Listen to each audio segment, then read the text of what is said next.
Shalom, shalom, shalom. Shalom, shalom. Just to check to see if we are online. No. Shalom, shalom, shalom. All right, so yeah, that is live. Shalom, family, and welcome once again to Just a Word. Reb Kabod here, and we are here back with our regular style of teaching, and yeah, I want to thank you all for coming here today, and I do hope that you will be fed the word of truth as we strive to speak what is laid on my heart. All right? So today we are going to be looking at the 6 keys of creation and the 1,000-year reign. Let me see this thing here. All right. Shabbat Shalom. SCP, Shabbat Shalom. David. Badajlo. Shalom to you. All right. So, Shabbat Shalom, Matan.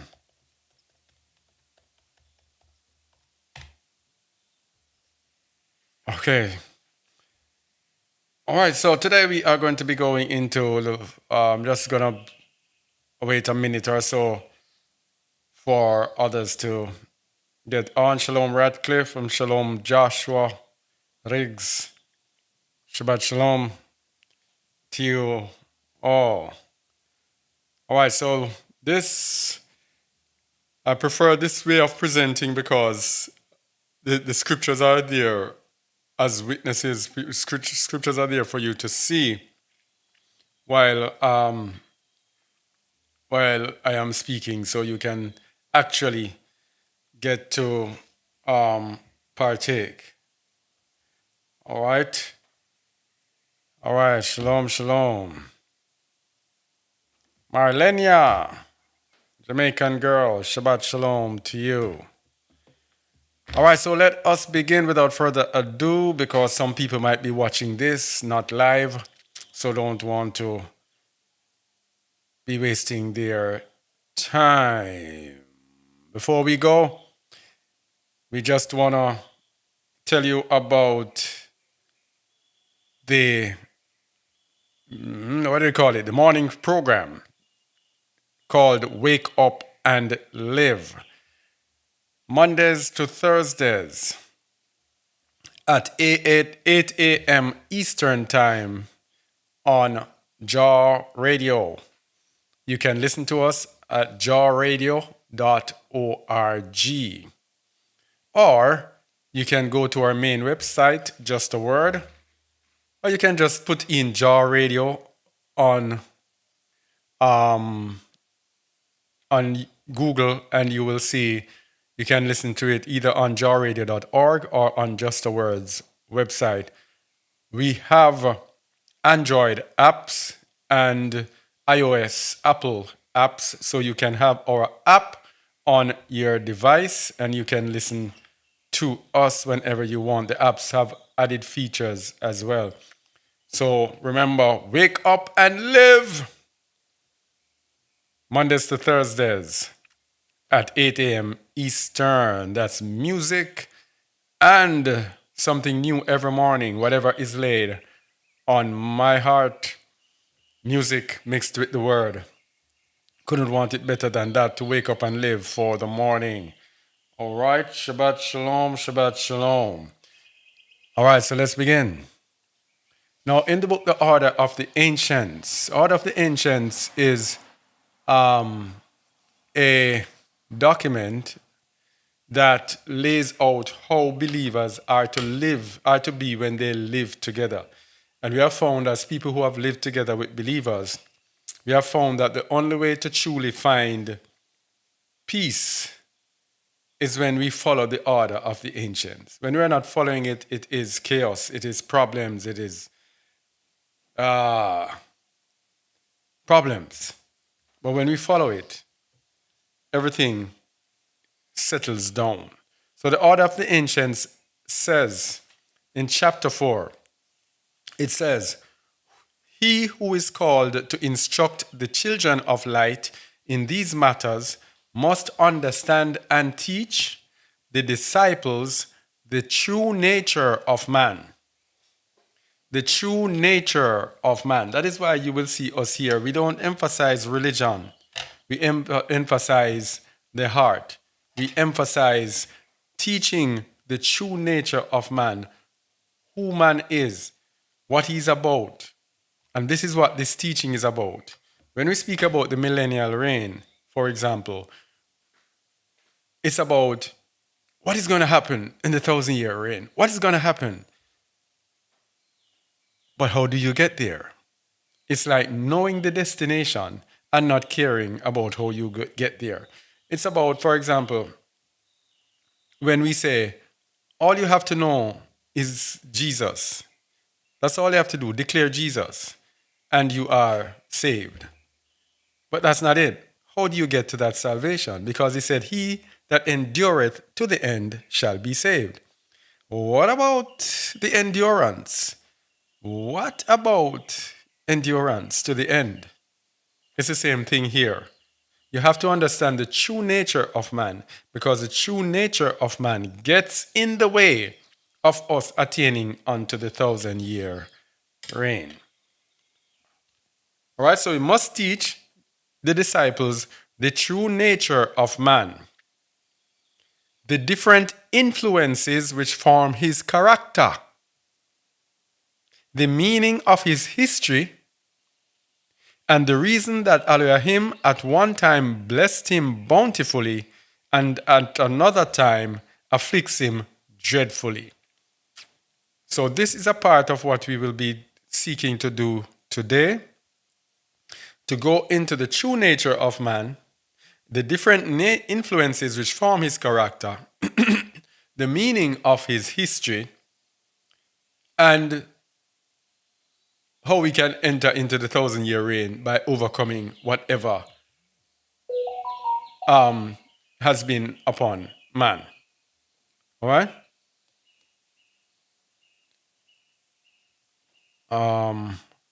Let me get this thing, this source. Yeah. So I just want to get one thing straight. The Bible is about the nature of man. That's why it says in the order of ancients, he must teach the true nature of man. The Bible is about the nature of man and the rulership of the earth through kingdoms as a result of man following some nature or the other, either his nature or another nature. All right? So it is, by the way, Zephaniah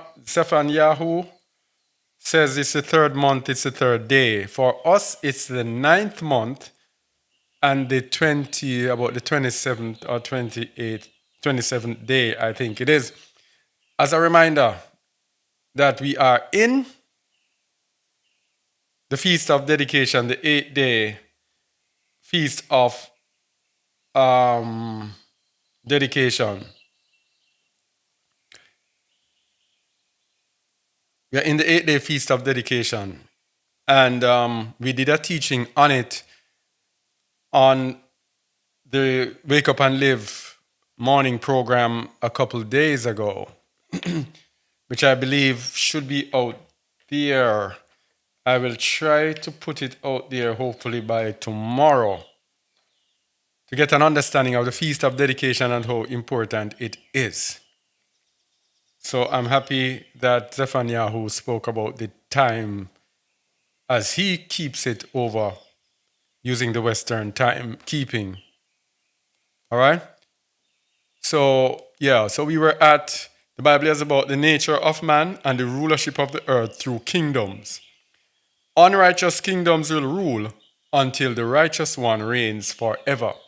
And that's in Daniel 7:27. And the kingdom and dominion and the greatness of the kingdom under the whole heaven shall be given to the people of the saints of the Most High, whose kingdom is an everlasting kingdom, and all dominions shall serve and obey him. And we're going to look at this verse a couple of times because there are some words in there that are very important to our understanding. Okay? So let's start at the beginning. Genesis 1, 1 to 5. Genesis 1, 1 to 5. I might be a little slow on some things because of some new equipment, software. I'm not yet as familiar with it as I should be. All right, Genesis 1, 1 to 5. And it says, in the beginning, I am who I am, created the heaven and the earth. And the earth was without form and void, and darkness was upon the face of the deep, and the ruach of I am moved upon the face of the waters. And I am said, let there be light, and there was light. And I am saw the light that it was good, and I am divided the light from the darkness. And I am called the light day, and the darkness he called night, and the evening and the morning were the first day. So what we're going to be looking at, we're going to be looking at these 6 days of creation, so the keys to show mankind where mankind needs to be or where mankind needs to move from to attain unto the millennial reign. All right? So first there was darkness and then there was light. That is a similitude, as we did this in a teaching last week or week before. This is a similitude of our lives. We were born in sin and shaped in iniquity, but some of us were born again. Man, it's getting hot. Let me see if I can turn on this without any disturbance. Hold on, please.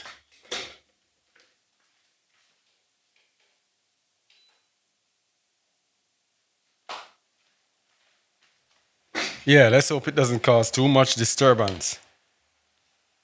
And yes, so we were in darkness, and the Most High said, let there be light, and light came into our lives. And that is just the beginning, because the whole world lies in darkness, as the word says, and it is only the light of Emmanuel the Messiah that can shed light into our hearts.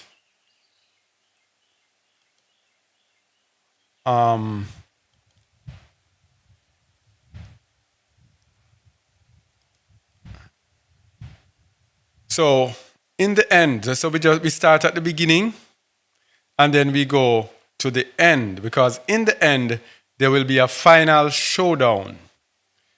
Now we spoke about man, how man, the world is about kingdoms. And in the book of Daniel, it classified these kingdoms into 4 major kingdoms that will span from the time that Daniel was speaking right unto this very day. Right unto this very day. So these kingdoms in Daniel is called the kingdom of the beast kingdom. And it is laid out in Daniel chapter 7, verses 15 to 28. So when the word beast is used here, because it shows us that when man is not in right standing, man is bestial. And we're going to look at that in the sixth day of creation. 6th day of creation. So man becomes bestial, animalistic, carnal. And so these carnal kingdoms, these beasts that will rise upon the earth, these are carnal kingdoms that have set up themselves as power. that have amplified themselves and built up themselves around the sinful nature of man. So Daniel 7 verse 15 says, I, Daniel, was grieved in my ruach, in my spirit, in the midst of my body, and the visions of my head troubled me. Here he speaks about the spirit in the midst of his body.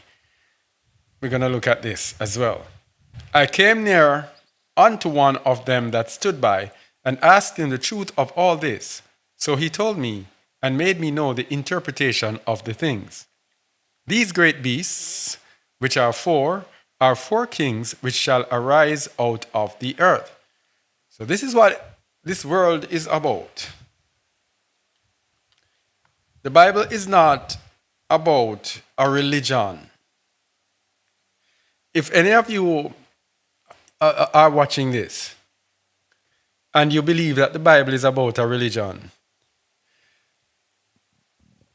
let me tell you that you have been deceived by man's religions. Man's religions is to detract us away from what the scriptures is actually about. Because the scriptures and the religions were given to us by the beasts. They were given to us in order for us to not pay attention to what is in the book, that the book is really about them. And a righteous nation who they hate and who is their nemesis, their competitor, and who they want to get utterly out of the way, because if these people are in the way, then they have no power. So what do? They give us religion. Let me get this thing off here. Yes, they give us religion in order that we will be distracted. In order that we will be distracted and that they will be able to wield power without any inhibition. So when we come and we tell you that the Bible is about the children of Yasharal and about all the nations that hate him, that's what it is about. These great beasts, which are four, verse 17, are four kings which shall arise out of the earth.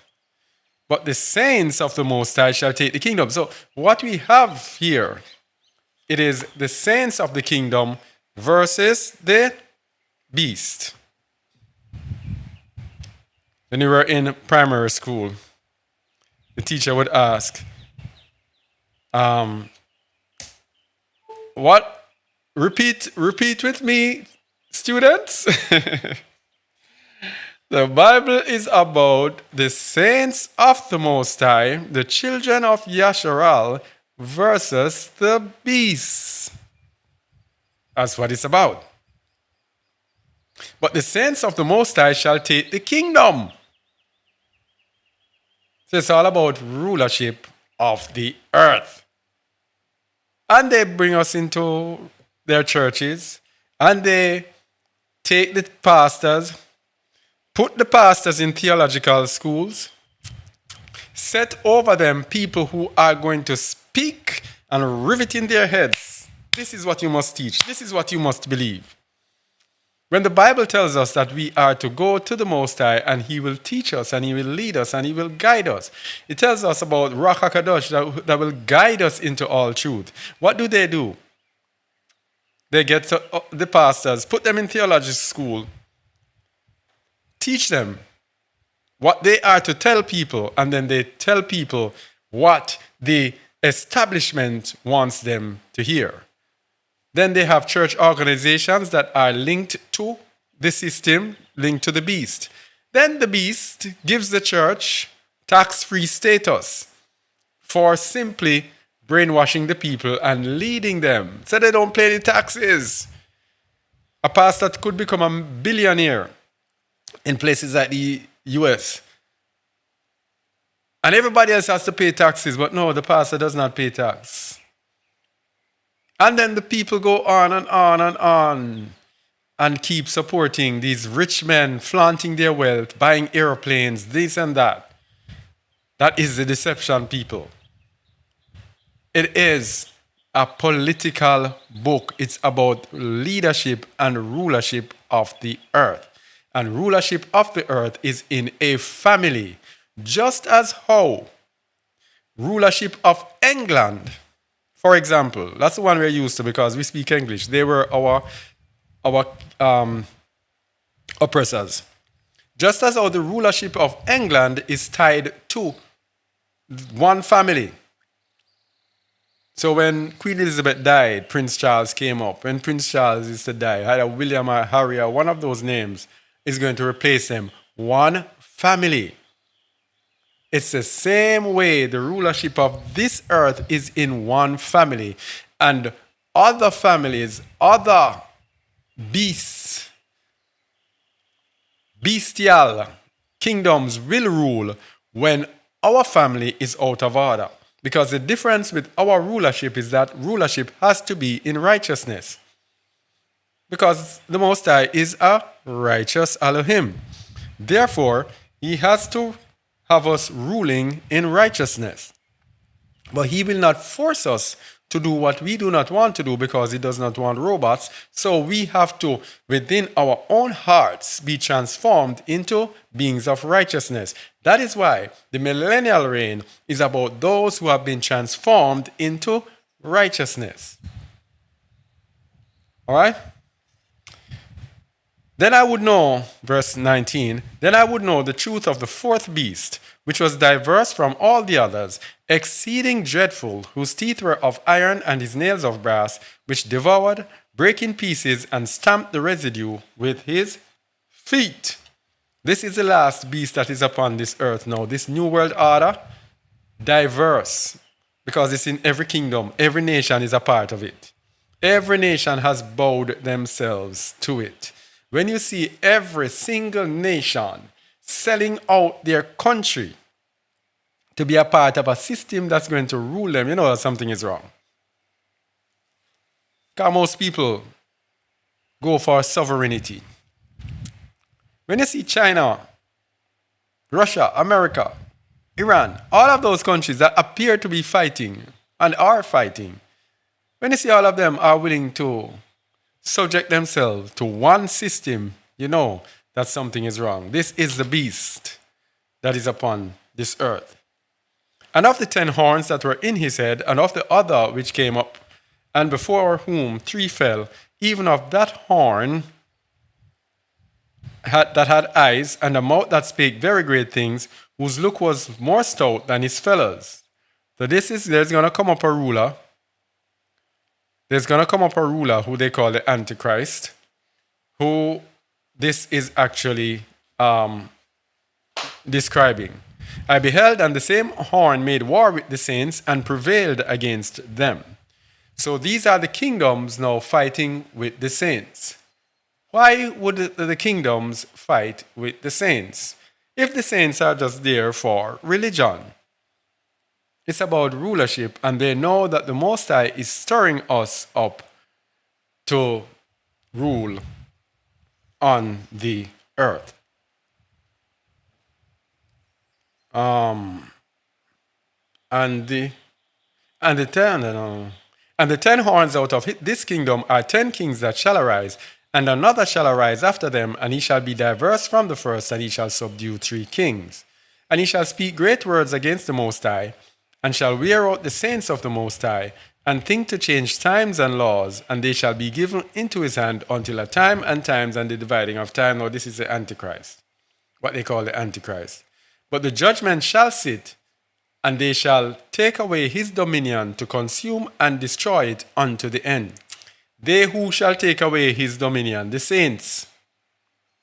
He's going to wear out the saints, but the saints is going to eventually take away his dominion. And the kingdom and dominion and the greatness of the kingdom under the whole heaven shall be given to the people of the saints of the Most High. This verse you're going to hear it about 5 times. Shall be given to the people of the saints of the Most High, whose kingdom is an everlasting kingdom, and all dominions shall serve and obey him. Hitherto is the end of the matter. As for me, Daniel, my cogitations much troubled me, and my countenance changed in me. but I kept the matter in my heart. So this is what is prophesied at the time of the end. This is the millennial reign on this earth. People, the end times is about living on this earth, but in a world that is ruled by a righteous nation. That's what it's about. A righteous nation by DNA, by lineage, from the seed of Abraham, Isaac, and Jacob, to fulfill the promise that he made to Abraham about his seed. And don't let anyone fool you. His seed is not about religion. His seed is about DNA. And we know this very well through our time in South Africa when he sent us dreams and told us, and we were like, man, the Most High is serious about our DNA. He's serious. When he sent some daunting things about that other nation that has us in captivity, and about his people, the people of that nation who have us in captivity. Don't let anyone fool you. Don't let them fool you or even try to school you. Oh no. All right, the beast. So, Revelation 13 now tells us the end. So Daniel prophesied of it. And let's see Daniel 13. Revelation 13 tells us the end. In Revelation 13, it tells us about the beast. So what is going to happen, my people? What is going to happen is that it's all about this kingdom, these beasts that shall arise over the earth. That's what everything is about. That's what it's all about. Revelation 13:1. And I stood upon the sand of the sea and saw a beast rise up out of the sea, having 7 heads and 10 horns, and upon his horns 10 crowns, and upon his heads the name of blasphemy. Now, I'm not going to go through all of this because we did these in detail in several of our older videos. All right? And the beast which I saw was like unto a leopard, and his feet were as the feet of a bear, and his mouth as the mouth of a lion, and the dragon gave him his power and his seat and great authority. Now, the nature of these beasts, like the feet of a bear and the mouth, this speaks of the nature of the kingdom as to its animalistic nature, as to how it, as to which beast its actions most closely represented. And I saw one of the beasts, one of the heads, as it were wounded to death, and his deadly wound was healed, and all the world wondered after the beast.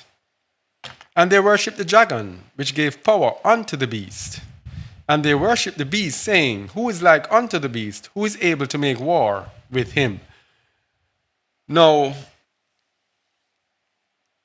one of the end times trouble that we're going to be in, because we're showing you this to show you that the challenge in the end is going to be vanity. The challenge for us in the end is going to be vanity. It is going to be, who do we look to for help? You see, Revelation 14 tells you about the warning about those who take the mark of the beast and worship the image. And then it tells you something in verse 12. It says, Here is the patience of the saints. Here are they that keep the commandments of Adonai and the faith of Emmanuel the Messiah. The faith of Emmanuel the Messiah. It is a challenge. Without faith, it is impossible to please him. It is a challenge of faith versus bowing to vanity. That is the challenge in the end. You see, we cannot talk about the millennial reign until we know how to get there. So vanity is going to come a calling. The beast is going to set up himself. We are going to be in the beast's world, in the beast's kingdom, and the beast is going to set up himself as the answer to everything. You cannot eat, you cannot buy or sell without taking this that we have. And the Most High is saying that this that they are going to give you is going to decide if you are with me or not. It's a sieve of vanity. You are going to be sifted with vanity. Because it says, and they worship the dragon which gave power unto the beast. So they worship the dragon, they worship Satan. Now, many people in this world actually do worship Satan. Now, when they say worship, many people will think, I don't worship Satan. I don't worship the beast. Let's go to Matthew chapter 15, verse 8, to show you what the Bible means when it says worship the beast. Matthew 15, I think it's verse 8. No, it's not Matthew 15. What? Let me find it. I'll have to search for it. Memory.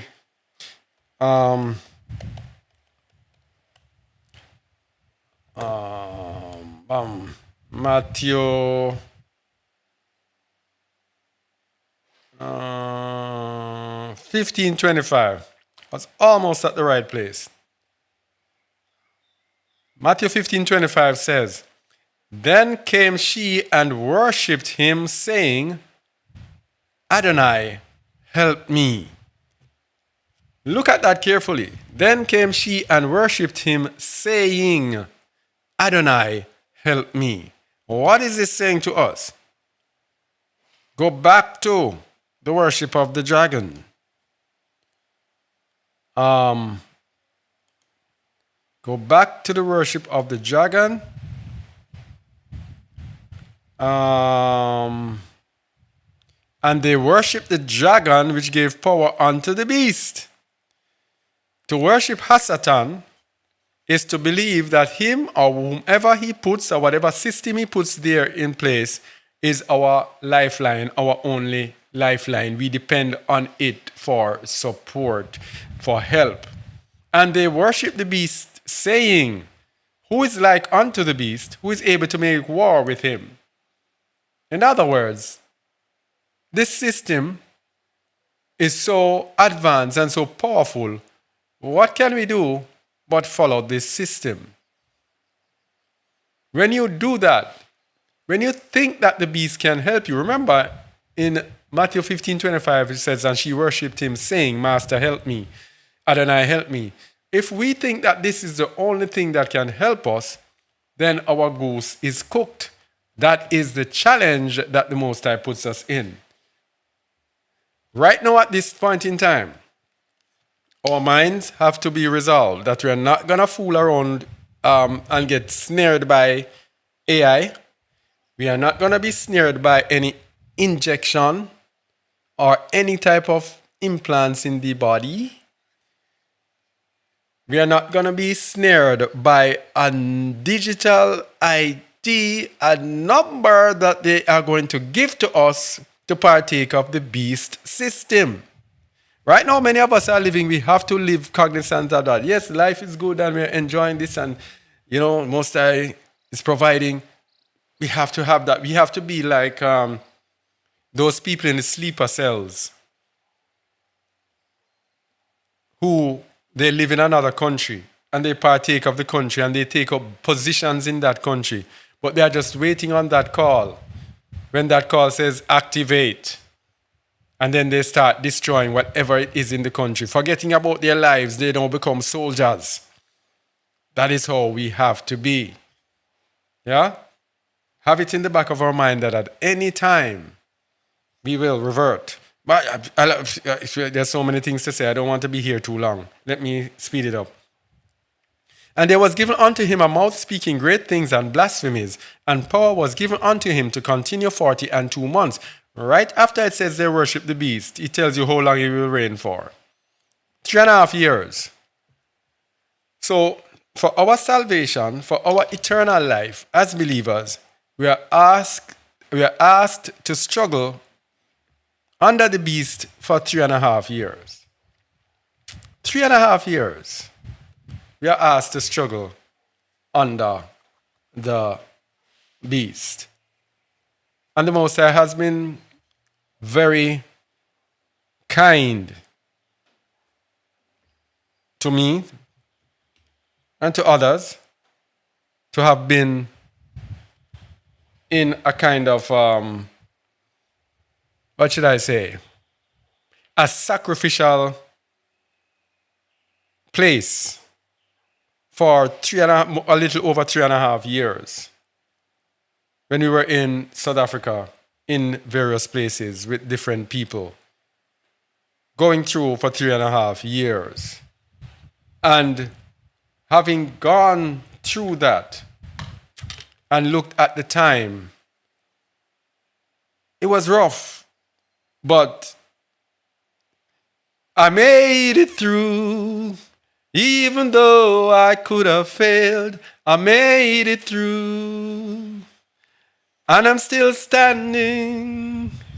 I've survived. And if I've survived it, you can survive 3.5 years. 3.5 years. Even though I could have failed, and I'm still standing, cause I made it through. You can make it through 3.5 years. Can't we struggle for 3.5 years? We don't have this or we don't have that and that. For 3.5 years, come on. It's muy posible. Very possible. And he opened his mouth in blasphemy against Adonai to blaspheme his name and his tabernacle and them that dwell in heaven. And it was given unto him to make war with the saints and to overcome them.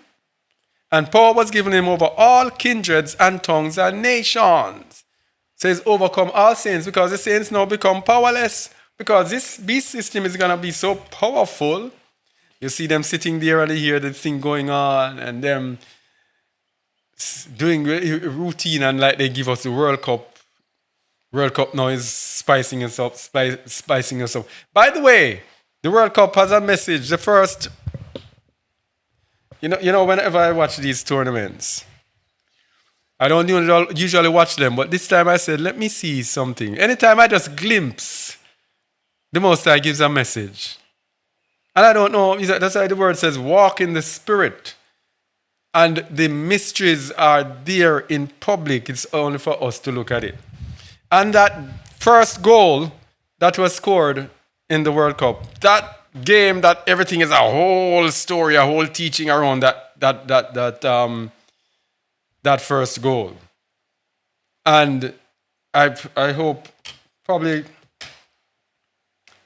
we can do it. Probably do it Monday, if the Most High is willing. Probably can do it Monday on Wake Up and Live because it is very profound and prophetic.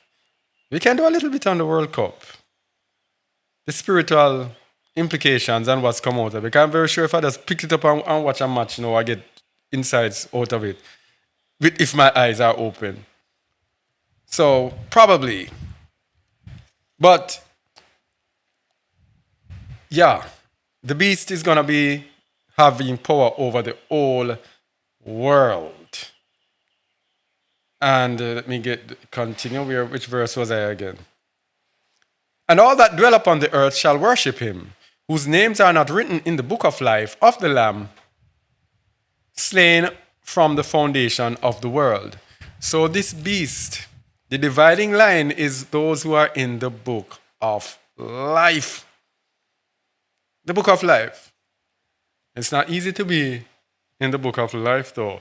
The book of life, it's in Revelation chapter 2 or 3.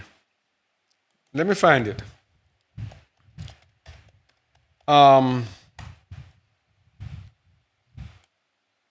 Revelation chapter 3. So, those who are not in the book of life will worship the beast. So let's see who are not in the book of life. Revelation 3:1. And unto the angel of the assembly in Sardis write, these things saith he that hath the seventh ruach of Adonai, and the 7 stars. I know thy works, that thou hast a name, that thou livest and art dead. Listen carefully to those who are in the book of life. I know thy works, that thou hast a name, that thou livest and art dead. First marker here is zeal. Zeal. Remember, we did some teachings before and we spoke about laziness, lethargy, which is one of the things that have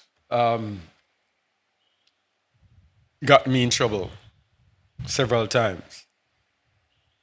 Be watchful and strengthen the things which remain that are ready to die, for I have not found thy works perfect before Adonai. So we see, for our names to be in the book of life, our works have to be found perfect before Adonai. You see how this mark of the beast and this thing, because when I think about it, I say when they come with a card and said, you have to take this card, how many people are going to reject it? How many people, I tell you, the sieve of vanity is vanity. That's going to be, we can't talk about the 1,000-year reign until we talk about how to get there. When they tell us that if you don't have this number, you cannot access your bank account, how many of us are going to be willing to reject it? We're going to start finding excuses. Well, you know, it's not that number. It's not talking about that number. It's talking about something else. And then, even though they will realize that the vaccine, the injection, the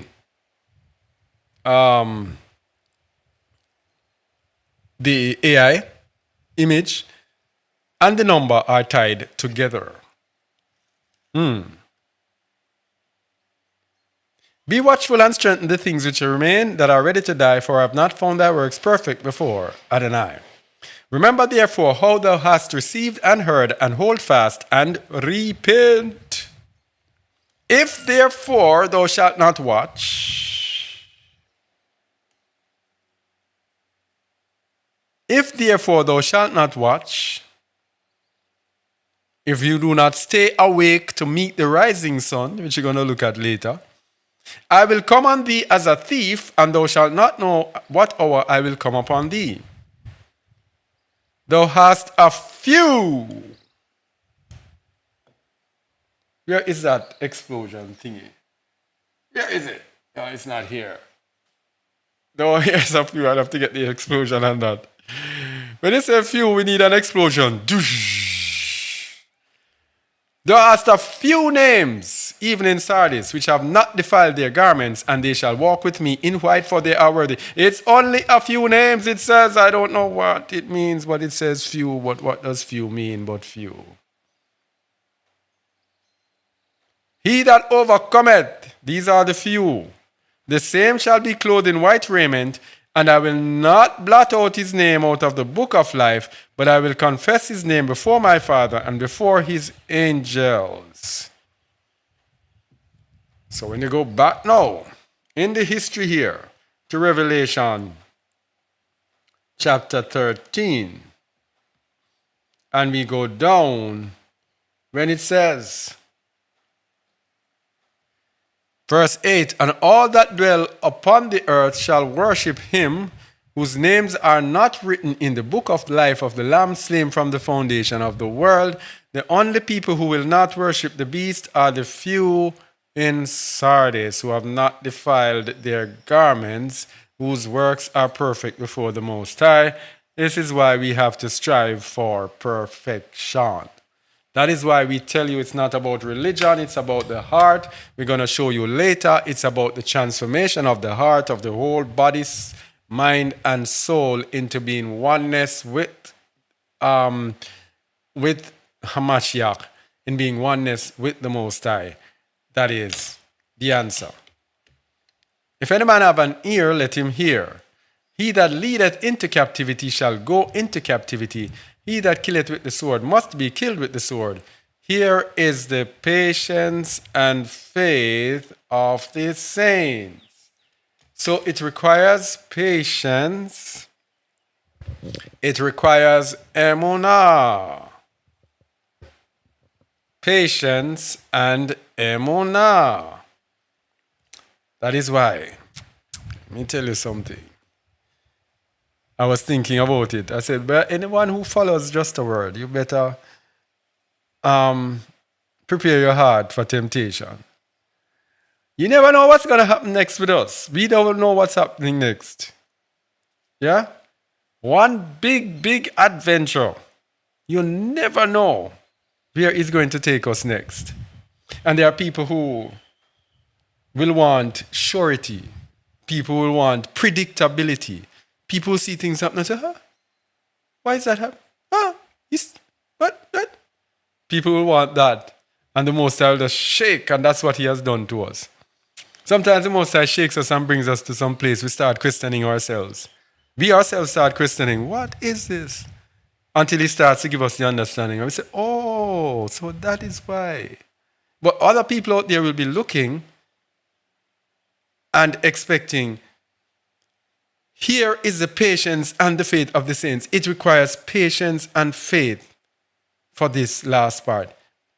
We were being trained in patience and faith. We were being trained so that when we go out and speak to people, we can speak with confidence in patience and in emunah, and to portray on them and to be able to encourage them, lift them up, guide them, pull them by the hand, because we already have gone through it. I was telling people when we were together that we were going through what we're going through, because when the time comes, we are going to be spared from a lot of it.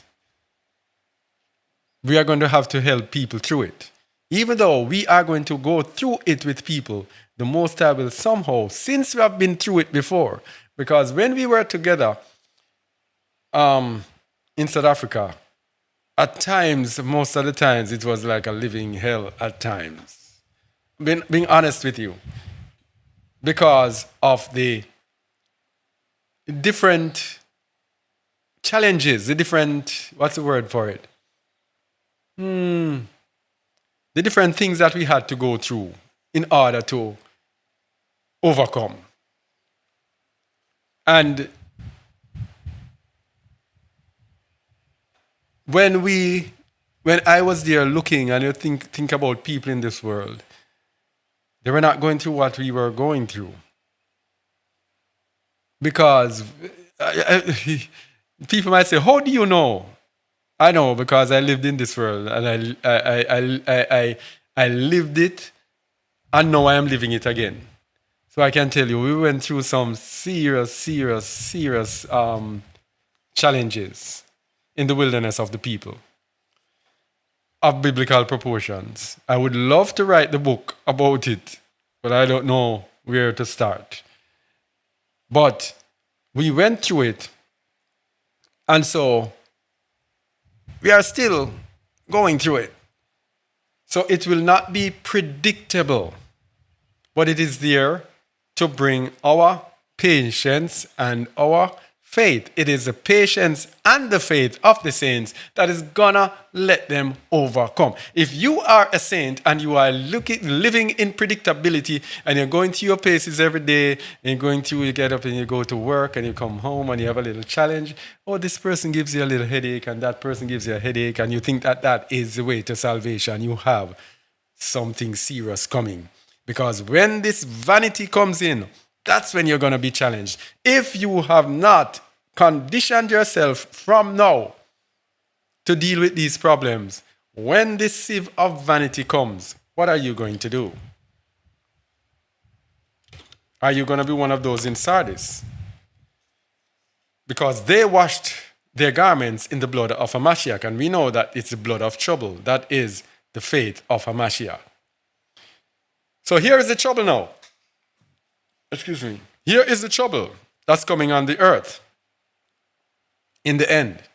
And I beheld another beast coming up out of the earth, and he had two horns like a lamb, and he spake as a dragon.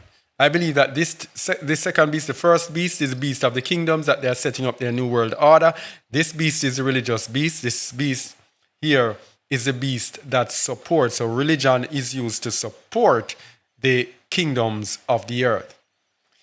I think this is the papacy. And he exercised all the power of the first beast before him, and causeth, he makes the earth, and them which dwell. The Pope is behind in the background working his thing.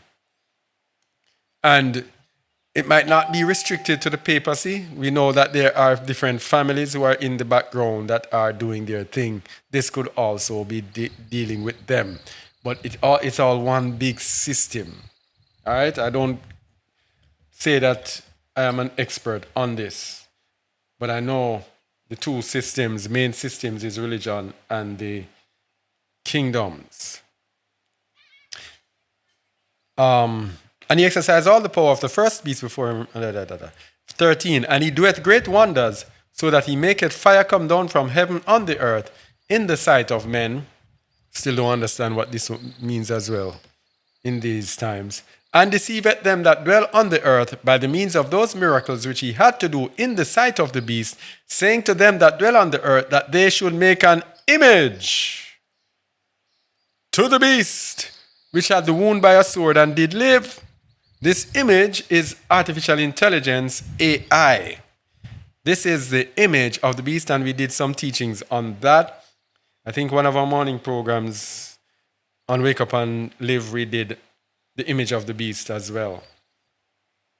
And he had power to give life unto the image of the beast, that the image of the beast should both speak. AI, are you speaking to AI? You had better stop it before you get snared. Let me tell you something on this AI thingy. It's spiritual. It is spiritual. You see, we are looking through the natural eyes. There are a few in Sardis who have not defiled their garments, and they shall walk with me in white. We cannot be fooling around talking to this machine. You know that. Yesterday I was speaking to a sister on the phone. And then I was on the phone with her. And then I'm going to show you what came up. I was on the phone with her and talking to her. And then I saw the person. And I was speaking with the person, and I put the phone in my pocket, forgetting that I was on the conversation with the sister. And you know what came up on the phone? When I opened the phone was typing. And let me tell you what the phone was typing. I should have put it on the screen because you would see the color of the flags. I saw the first flag was a St. Kitts flag. Then it looks like the European Union flag.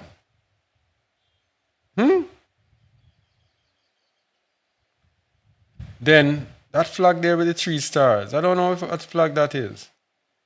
And then St. Lucia flag. And then South African flag. I don't know what it means because I know we have people here. I know we have people who watch us from St. Kitts, from European Union, from St. Lucia, from South Africa. Yeah, a couple of other flags. Single. But then it says 1-4, 1-4, to bed. Well wishes to you. No, well wishes to.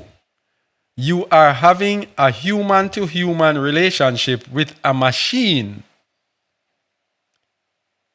Is a locational of your dream with 44. I don't know what that part means, but the one part that makes sense, you are having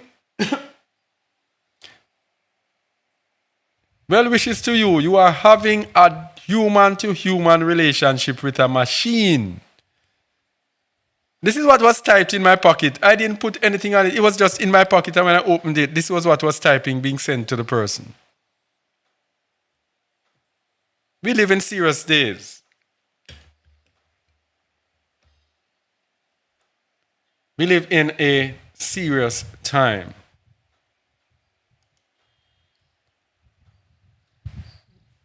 All right? I don't know where it came from. It was just in my pocket. And I don't fool around with AI, ask AI questions, I speak with them. So, what am I saying here? That the image of the beast should both speak. When you're speaking to AI, you are locking yourself in spiritually. It's a dragon who gave power to the beast.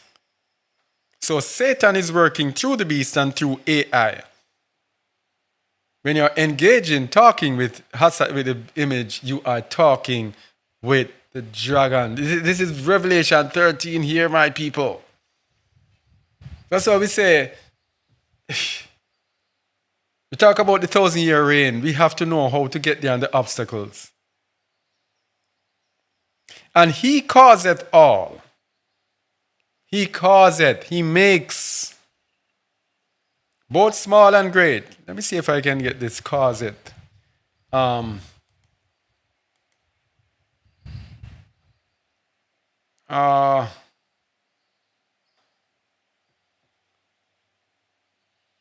he causeth all. The word causeth there is poio, which means abide, agree, appoint, avenge, band together, be, bear, bring forth, commit. Man, that's a whole lot of different things. Ordain, lay wait. That word, that term, lay wait there, he causeth all. That means he tricks you. Yeah? And lays in wait for you. Execute, fulfill. Both small and great, rich and poor, free and bond, to receive a mark in their right hand or in their foreheads. This is the implant. And that no man might buy or sell, save he that had the mark, or the name of the beast, or the number of his name. And we looked at this so many times before. The name of the beast is the authority of the beast. So if you have the authority of the beast, then you will be able to buy and sell. You won't have to take their mark because you have their authority. And the number of his name will be given to all of those who do not have the name or the authority of the beast. These are for common folks like you and I. Here is wisdom. Let him that hath understanding count the number of the beast, for it is the number of a man, and his number is 636. We will not look into that. We've looked at it many times before. All right, so that's the final showdown. That's where we are being taken to and from the beginning right to the end. And the end is a challenge of vanity. Are you going to bow to the beast and his vain system? So everything has to culminate in us reaching to the point of having the power to overcome this. It is like you training, like the people playing the World Cup football now. They have trained and they have played games. How many years? And this is a highlight of their career, to be the number one country in the world, to amass a certain amount of people that can come together and get victory over the entire world. This is what we are. We are playing our World Cup, and we will be playing our own World Cup very soon. Okay? How to gain victory over the beast. All right, so let's look at the millennial reign. It was spoken about in Daniel 7:13-14, verse 27, and Revelation 20, verses 4-6. Let us go there. Daniel 7.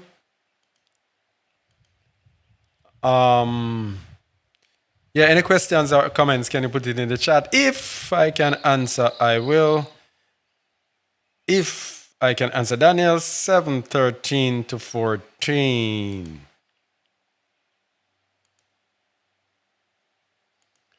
All right. I saw in the night visions, and behold, one like the Son of Man came with the clouds of heaven, and came to the Ancient of Days, and they brought him near before him.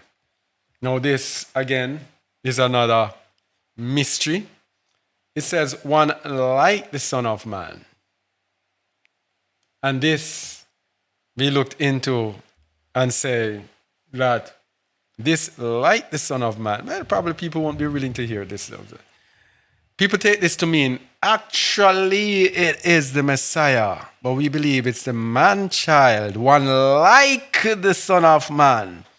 It is the man child who will be starting to establish the kingdom before the Messiah actually comes. One like the Son of Man came with the clouds of heaven and came to the Ancient of Days, and they brought him near before him. And there was given him dominion and splendor and a kingdom that all people, nations, and languages should serve him. His dominion is an everlasting dominion which shall not pass away, and his kingdom that which shall not be destroyed, because it is the kingdom of the Messiah. The man-child will establish the kingdom, start the kingdom, and then the Messiah will return, as it says in Matthew 7, Matthew 25. When he returns, he will sit on his throne of splendor when he returns. So the throne will already be established when the Messiah comes, and the Messiah will just come and rule. Revelation 24-6. Of course, that is another thing that we went into detail. Sometimes you might hear me speak some things, and you might say, what if you're listening to us the first time? But we have already dealt with them before, and we do not want to burden those who have been watching us before. Revelation 20, verse 4. And I saw thrones, and they sat upon them, and judgment was given unto them. And I saw the souls of them that were beheaded for the witness of Emmanuel, and for the word of Adonai, and which have not worshipped the beast, neither his image, neither had received his mark upon their foreheads or in their hands, and they lived and reigned with Hamashiach 1,000 years. This is the 1,000-year reign. We have to overcome the vanity. We have to overcome the sieve of vanity. We have to overcome the mark. We have to overcome the beast. We have to start with the beast. We have to overcome the beast. And it goes in order. Worship the beast. Worship his image. Receive his mark in the foreheads or in the hands. And another place it tells us that they did not receive the number of his name. These are those who will reign with Hamashiach for 1,000 years. So you see, in the end, this is what it boils down to.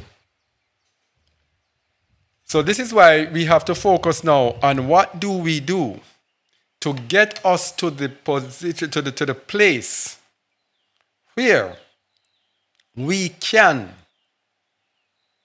stand up and overcome all of this. I would be very wicked to you if I stood here every day telling you, oh, the millennial reign is this, and that will be happening, every day talking about this and that. And then this simple thing is right before us, and we have not seen it.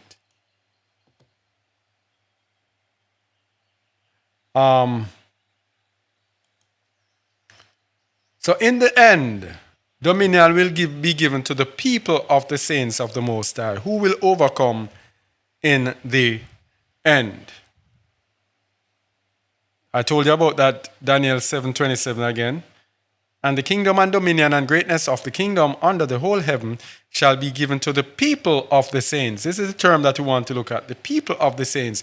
The word people there is H5972, corresponding to H5971, people. What is H5971? It comes from H6004 as a congregated unit, specifically a tribe as those of Yasharal. Hence, collectively, troops are attendants, figuratively flock, men, nation, people.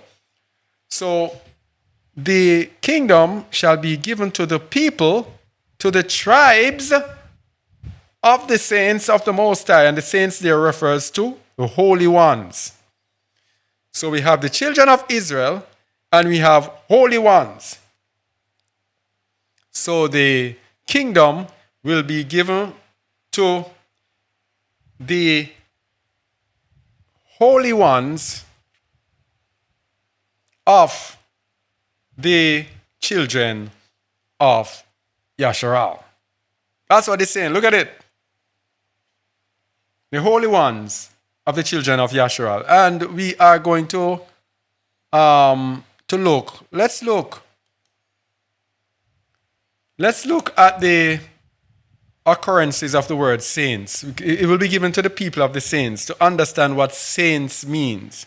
Because there's another meaning of saints, but this one actually means holy ones. Holy ones. Is the audio okay? Is it too loud? Let me know, please. All right. So, the total occurrences of saints. Let's look at saints here. 869:22. I should have, it's Daniel, what did I say? Daniel 7:27, yeah? Daniel 7:27. All right. So let me look at the meaning of saints there. Daniel 7:27, saints 869:22. Let's look at the KJV occurrences. In Daniel, that term is only used in Daniel. Let me see. Yes, only used in Daniel. In Daniel 4, it means the spirit of the set apart Elohim, or holy Elohim. Holy Elohim. So when it says the kingdom will be given to the people or the tribes of the saints of the Most High, it's given to the tribes of the holy ones of the Most High. Here again, 4:13, and an holy one came down from heaven. It's a set apart people of the Most High who the kingdom will be given. It's not going to be given to everyone. People want you to think that everybody's a partaking. It's not for them. The kingdom is going to be set up like the world. For example, in the United States of America, we see Donald Trump trying to kick out those who are not Americans. I will tell you that America is for Americans. And you do not have full right there. Even if you have been given a green card, they can do all sorts of things and take it away from you. I think there you can even revoke citizenship. So even though you come into the Most High, kingdom is not fully literally yours. You can partake of it. It's like this world, as we said. You can go to the United States and live and do what you want. But when the time comes, if they say go, you have to go. You have to. Because it's not yours. You partake of it, but it's not yours. So the holy ones, by word to the holy ones, the holy Elohim, from verse in Daniel 4, it's translated as the holy ones.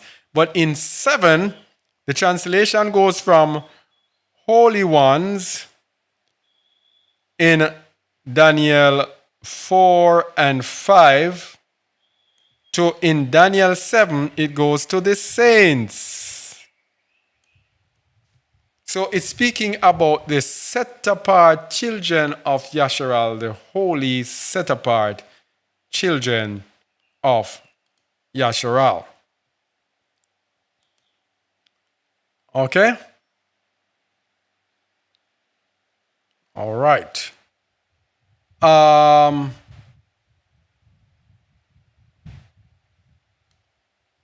Let me continue. All right, so what is the nature of man? Because we were speaking now from the beginning that we have to teach people the true nature of man. Understanding man's true nature will let us be able to overcome. Man, why didn't I didn't even press record on this thing? Yeah. Anyway, it's too late now. The true nature of man is given in Romans 7 by Shaul.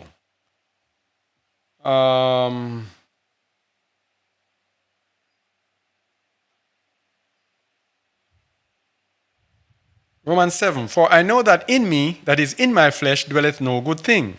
For to will is present with me, but how to perform that which is good I find not. So Shaul is speaking about this conflict within us, between the flesh and the spirit. I want to do that which is good, but I don't even know how to do it. Because this flesh is willing me to do that which is wrong. For the good that I would, I do not. But the evil which I would not, that I do. This is the true nature of man. Now, if I do that I would not, it is no more I that do it, but sin that dwelleth in me. So sin dwells in man, willing man on to unrighteousness. We have to be aware of these things. I find then a law that when I would do good, evil is present with me. That is the true nature of man. When man would do good, evil is present, willing man on to do evil. Okay?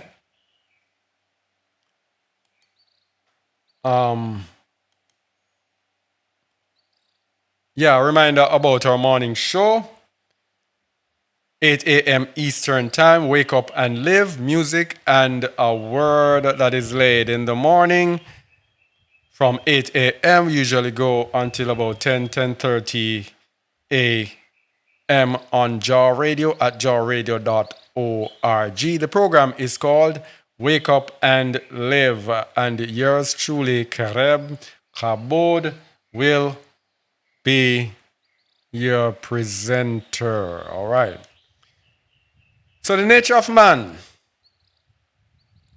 is represented by number 6 in the Bible, because number 6 is the 6th day of creation on which man was created. Hold on for me, please. Let me turn this thing. Sorry.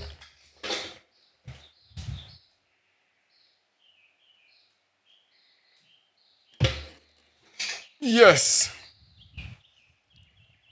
The number 6 in the Bible represents man and human imperfection. As man was created on the 6th day of creation, it is often associated with sin and weaknesses, contrasting with the number 7, which signifies perfection. So the number 7 is the number of the 1,000-year reign, the millennial reign. But before we can reach the 7, we have to conquer 6. Now, 6 has both bad and good, which we're going to look at. We have to conquer the number 6. So we have to know the true nature of man and how to overcome it. It also represents man's labor before the 1,000-year reign, because rest is on the 7th day. The 1,000-year reign is the rest. Significance of the number 6 in the Bible. General meaning. The number 6 in the Bible is often associated with humanity and human imperfection. It represents the idea that mankind falls short of divine perfection, which is symbolized by the number 7. This connection is evident in various biblical contexts. The creation and humanity. Man was created on the 6th day of creation, Genesis 1, 26-31. This highlights the number's link to humanity.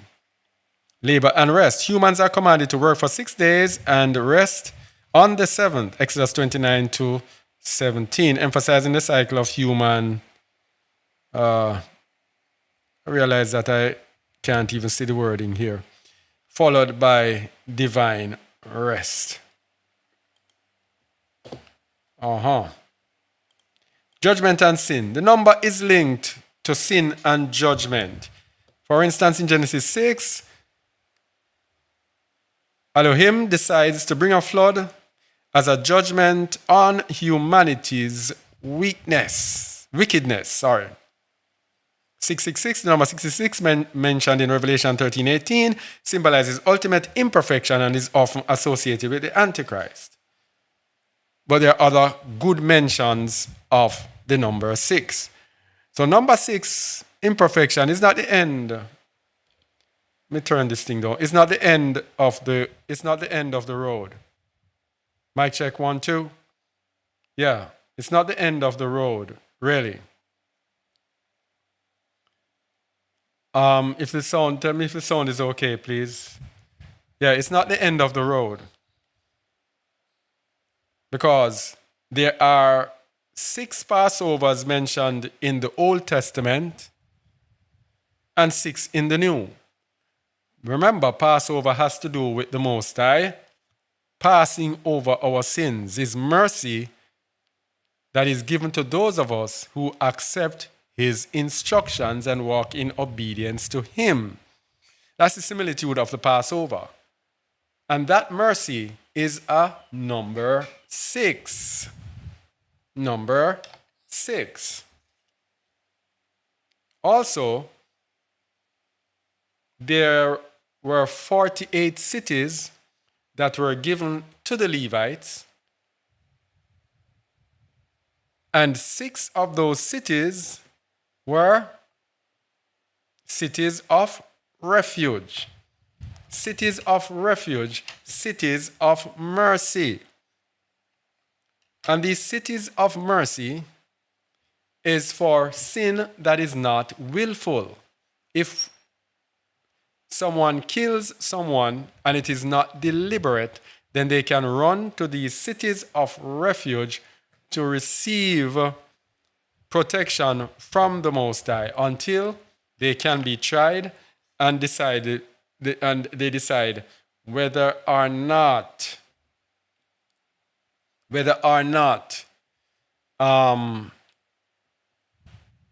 He will show them mercy. So there were 6 cities of refuge in ancient Yasharal, symbolizing grace and protection.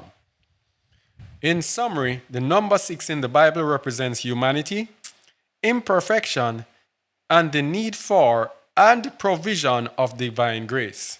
So number 6 shows us lacking. And that lacking here, the meek shall inherit the earth. It brings on meekness that shows that we are lacking and in need of His set apart provision, divine grace. So we cannot be here puffing up our chest as if we are all that when we all need His grace. We all are number 6, looking towards the number 7.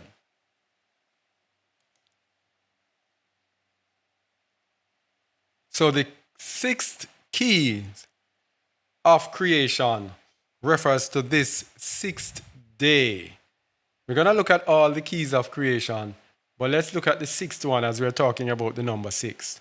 And the 6th key is the creation of animals of the land and of mankind within Adam, who is Eve. This comes from the book of Melchizedek, chapter 6, which we're going to look into that whole chapter of Melchizedek. And together they walk straight without twisting and winding along vain roads onto which many stray and are found wandering. Now, the number 6 is leading to the millennial reign. It is us being challenged. Remember, we spoke about vanity. That is going to be vanity in the end that is going to decide whether or not we overcome. Here it says they are going to be walking on what? Twisting and winding along vain roads onto which many stray and are found wandering. This is the mark of the beast, the image of the beast, the worship of the beast, everything. We do not want to be found wandering on these vain roads, my people. And these animals of the earth are our desires at every level. I won't go through this because we're going to go through it later, most are willing. But the highest desire is that of Adam and Eve. For in these are our will to bestow and our desire to receive all the things of Yahuwah Alaikim. So, the sixth key contains our will and our desires to receive the things of the Most High. So 6 might seem like it's bad at all times, but this is the bridge between imperfection and perfection. That is why when we were speaking about Sardis, Hamashiach said, "For I have not found thy ways perfect." And then he says, "Repent." So number 6 is the bridge. And I will not blot out your name. It is the bridge that connects imperfection and perfection. For in these are our will to bestow and our desire to receive all the things of Yahuwah Alaikim. And we have been given these keys of creation that we might gain experience. For experience is both wisdom and knowledge and truth, and in truth shall understanding be reviled. For there must be opposition in all things, for the work of the sixth key is never ending. Again, we won't go deep into this as yet. So let's look at the keys and wisdom of numbers. We're looking at the number 6. The keys and wisdom of numbers. 6 is the unity of Elohim. So 6 is going to be looked on here in a good light. 6 is the wisdom of Elohim.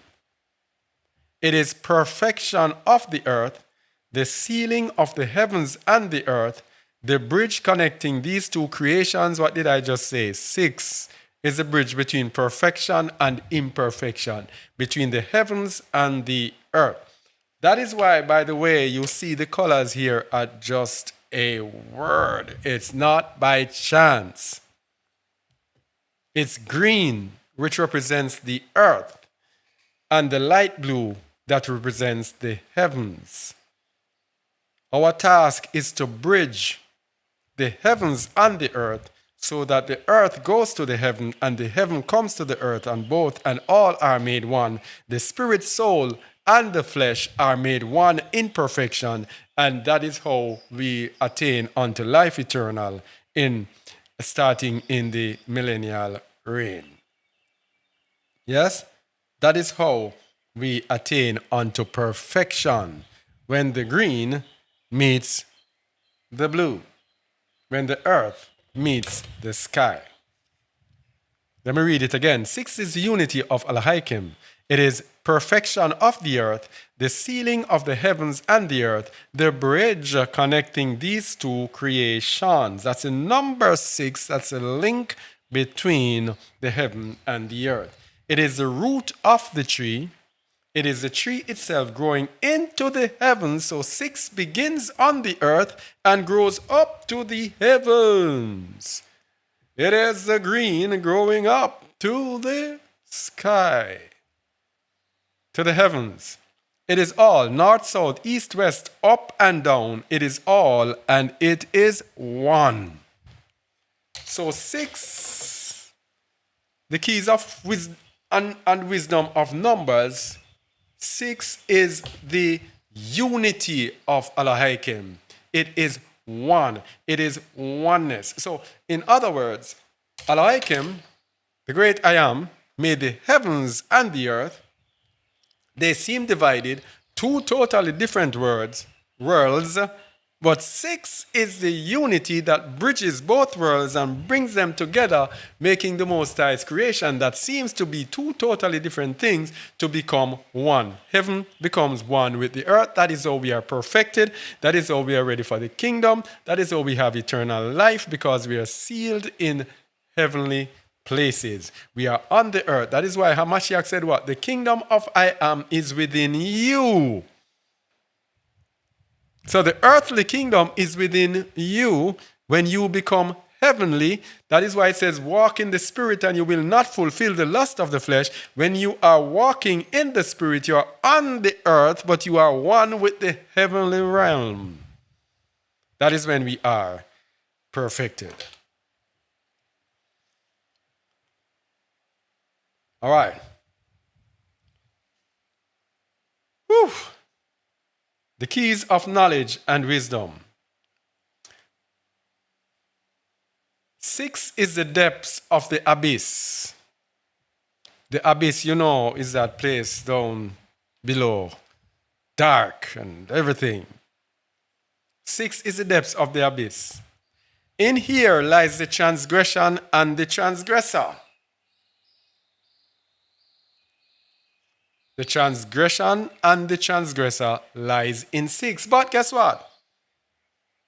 Yet here too lay the mercy of I am who I am. For all might return unto him that created them. So even though the transgressor and the transgressed are there, his mercy is also there to bring up the transgressor and the transgressed, to pull them out.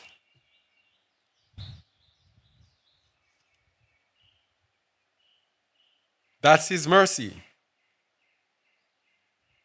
And that mercy is what brings us from number 6 into perfection. And if these shall ask, he shall place a ring upon their finger and prepare a feast in their name. You know, what is he saying here? You are at number 6. But if you shall ask, he does not force you to do anything. He shall place a ring upon their finger. So the Most High's mercy is there with the number 6. Yes, right here, number 6. Transgressors transgress. But the Most High says, okay, just here, just waiting. Just waiting. Just ask. And if you ask, then I will pull you out. But a lot of the times, we ask. And what is this? He strives to pull us out. Let me get this. Yeah. He strives to pull us out. And when he's pulling us out, we have to go through some things. And in going through some things, it gets so painful, we don't want to go through it. We end up, we end up avoiding being taken out, because sometimes you have to be taken out with pressures. So if they ask, if these shall ask, he shall place a ring upon their finger and prepare a feast in their name. So there we see the ups and downs of the number 6. Imperfections of man, yes, but the mercies of the Most High is there waiting for us to make the right decision and to ask, and so to make the heavens and the earth become one, to make our body, soul, and spirit become one in us, so we can overcome what there is. So man's battle is against himself, because the Most High, his mercy is there reaching out to us. If these shall ask, he will give them a ring and he will throw a feast in their name. If they shall ask. So it's within me now. Will I ask? Am I going to ask? Am I so interested for the Most High to throw a feast in my name and to put a ring on my finger? Am I so interested? So man's battle is within himself. Romans 7:22. For I delight in the law of Adonai after the inward man, but I see another law in my members, warring against the law of my mind, and bringing me into captivity to the law of sin which is in my members. But I see another law in my members, warring against the law of my mind and bringing me into captivity to the law of sin, which is in my members. It's a battle within myself. How do I win this battle? Because this is a sinful man. This is number 6 man here. How do I win this battle? That's the question.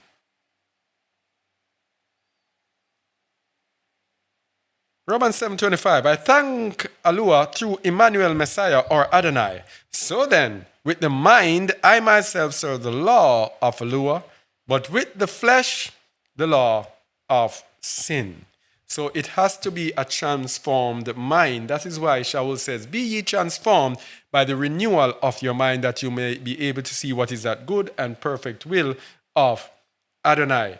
We have to be transformed through our minds. We have to be transformed through renewing of our minds. And you know, it was on the radio program. Was it yesterday or the day before? Someone asked, what does it mean to walk in the Spirit? And I think near the end here, I need to, let me say what, I need a reminder. I think I need to go back over that, because I think it will help someone to understand that Romans 7:25. I only hope I'll be able to do it as I did it then, because it was just impromptu answering. And I don't know if I'll be able to do it, but I'll try to explain what it means to walk in the Spirit, and you will not fulfill the lust of the flesh. Okay? So I don't know if this is the right time, because there are other things I need to go through, but I will have to try to remember to do it. Someone can remind me, please, before we are finished, to explain what it means to walk in the Spirit. Yeah. And then I'll have to go back to this Romans 7:25, Romans 7:22 to 25 to explain and match it up with it. Then you will get a clearer understanding of walking in the Spirit. Yeah. So we have a battle to overcome, and we have an ally. Our ally is our brother, our Adonai, Emmanuel Mephalti, Emmanuel, our deliverer, Emmanuel, our Messiah. But if that was all,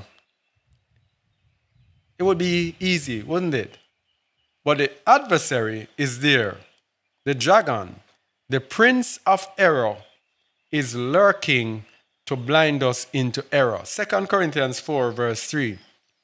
But if our gospel be hid, it is hid to them that are lost, in whom the God of this world hath blinded the minds of them which believe not, lest the light of the exalted or splendid, glorious gospel of Hamashiach, who is the image of Elohim, should shine unto them. So we have to believe, or else the prince of error will blind us. Let me tell you how the system works. In 2 Thessalonians 2, the Most High tells you that if you do not love the truth, he will send a strong delusion. This prince of error there is there by permission of the Most High. If we do not believe, if we do not love the truth, if we continue to love lies, he's going to make us be in error. Yeah. Stark reality. We'll be there and thinking that we have everything, but when the truth comes and we avoid the truth, he will send the prince of error to make the lie that we believe in look so great. So if our gospel be hid, it is hid to those who are lost, in whom the God of the world has blinded the eyes of them which believe not. So if we do not believe, the prince of error has permission to blind our minds. Look at the testament of Shimon. Chapter 2, verse 6. In the time of my youth, I was jealous of Joseph, because my father loved him more than the rest of us. So jealousy, sin, gives the prince of error charge over us. I want us to look at this very carefully, people. These are things that we need to look into. Jealousy, that's what made Shimon, made the open door for the prince of error. I determined inwardly to destroy him, his own brother. He was jealous of his own brother. And what happened? He started to deliberate that he's going to destroy his brother. Why? Why would you do this? Because the prince of error blinded my mind so that I did not consider him as a brother, nor did I spare Jacob, my father. The prince of error, as long as there is sin. That is why when Hamashiach was speaking to the church in Sardis, he says, I have not found thy ways what? Perfect. And then we say, but how does he expect us to be perfect? Excuse me. If we are not perfect, the prince of error is going to capitalize on our sin, whatever sin is there, and he's going to blind our minds. Simple. That's why your ways have to be perfect, so that one of the times Hamashiach said that Satan has nothing on him. We have to reach to the point where Satan has nothing on us, nothing to accuse us by. Because as long as he has something to accuse us, the prince of error is going to do what? When you are blinded, you cannot see. I have been through blindness. I remember going through blindness. And there were things I just could not see. And I would say, but it was right before my eyes, I couldn't see. And then I realized that was in my time of being whipped, time of error. Blinded the minds. And I have to remind you, everything that I'm teaching, I've experienced it. So it's living it. So all the errors, I have lived them. I won't present myself to you as any saint or having lived a saintly life. I have lived a life of error, but that has allowed me, fortunately, to learn so that I can teach them. All right? Unfortunately, and all praises to the Most High, He has not discarded me. But my life can be used to help others. But his Elohim and the Elohim of our fathers sent his messenger and delivered him from my hands. So even when someone is blinded, the Most High will not let the other person he will deliver you from the hands of the person who is blinded. So we have the spirit of truth and we have the spirit of error. The spirit of truth comes to those who seek and live in truth. The spirit of error is for those who live in sin and love sin, those who want to remain the number 6 sinful man and will not want the heavens to reach the earth, will not want their spirit, soul, and body to be one, will not want to be one in Hamashiach, will not want to be one with the Father, will not want to know the Father. John 17:3, and this is life eternal, that they may know thee, the only true Adonai, and Emmanuel, the Messiah, whom thou hast sent. Do not really want to know the Father and the Son, but we want to remain in religion, acting as if we are on the way. And by the way, this teaching is totally against religion. What is showing up is religion is going to give you things that have the appearance, having a form of godliness, but denying the power. We are saying religion is not about religion. It's not about what you do, but the heart that does it. So I can give $1 million to the poor, but if I do it because I'm seeking benefit or because I want people to see me, then it means nothing.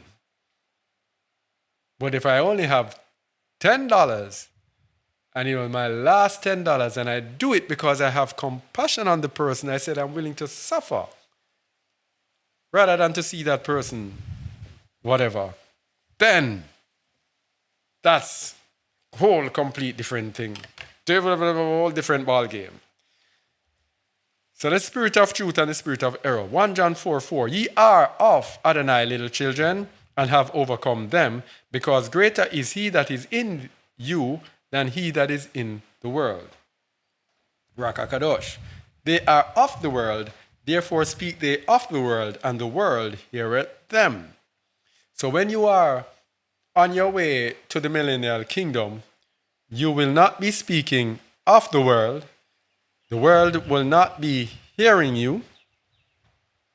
You will be speaking spiritual things, and those who are spiritual will be able to hear you. Ye are of Adonai, little children, and have overcome them, because greater is he that is in you than he that is in the world. They are of the world, therefore speak they of the world, and the world heareth them. We are of Adonai. He that knoweth Adonai heareth us. He that is not of Adonai heareth not us. Hereby know we the spirit of truth and the spirit of error. So those who will not want to hear us, and everyone will read this and say this is pertaining to them. But when you are really speaking spiritual things, deep, hard spiritual words, this is who it is for. I know many people avoid us because the word seems to be hard. But the word is hard because the word is true. And let me get this light from behind me, please.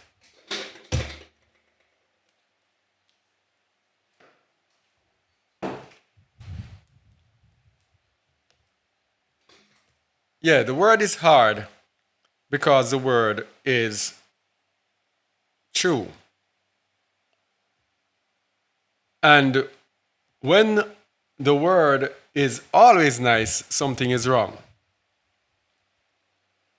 So, as we said earlier, let me get a reminder. How will the spirit of error destroy in the end? It will be vanity. Vanity. Isaiah 30 verse 27. Behold, the name of I am who I am cometh from far, burning with his anger, and the burden thereof is heavy. His lips are full of indignation, and his tongue as a devouring fire. And his breath as an overflowing stream shall reach to the midst of the neck, to sift the nations with the sieve of vanity, and there shall be a hook in the jaws. Let me get it. 30:27. I think I left out a piece of that and didn't even realize it. Isaiah 30:27. Let me get it on the screen, please. Isaiah 30:27. And let me get it on. Trying to get it. Oh, here it is. Isaiah 30:27.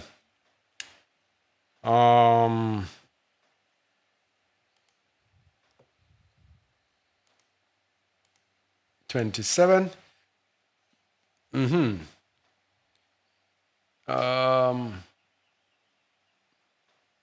And his breath as an overflowing stream shall reach to the midst of the neck, to sift the nations with the sieve of vanity. And there shall be a bridle in the jaws of the people, causing them to what? Err. A bridle causing them to err. So the Most High is going to come a time. There's a time when he gives us this free will to do everything. But there's going to come a time when he's going to put a bridle in the jaw of the people, causing them to err. And this in the end is the sieve of vanity, mark of the beast, image of the beast, number of his name of the beast, the beast system. And this is the bridle he's going to put. This is going to cause the spirit of truth and the spirit of error. The Spirit of truth is going to let us be willing to reject everything they have at all costs. Yeah? The spirit of error is going to let us bow to it. And the Most High is going to put the bridle and everybody's going to say, but bow to the beast. Yeah? Let me get back. Where was I?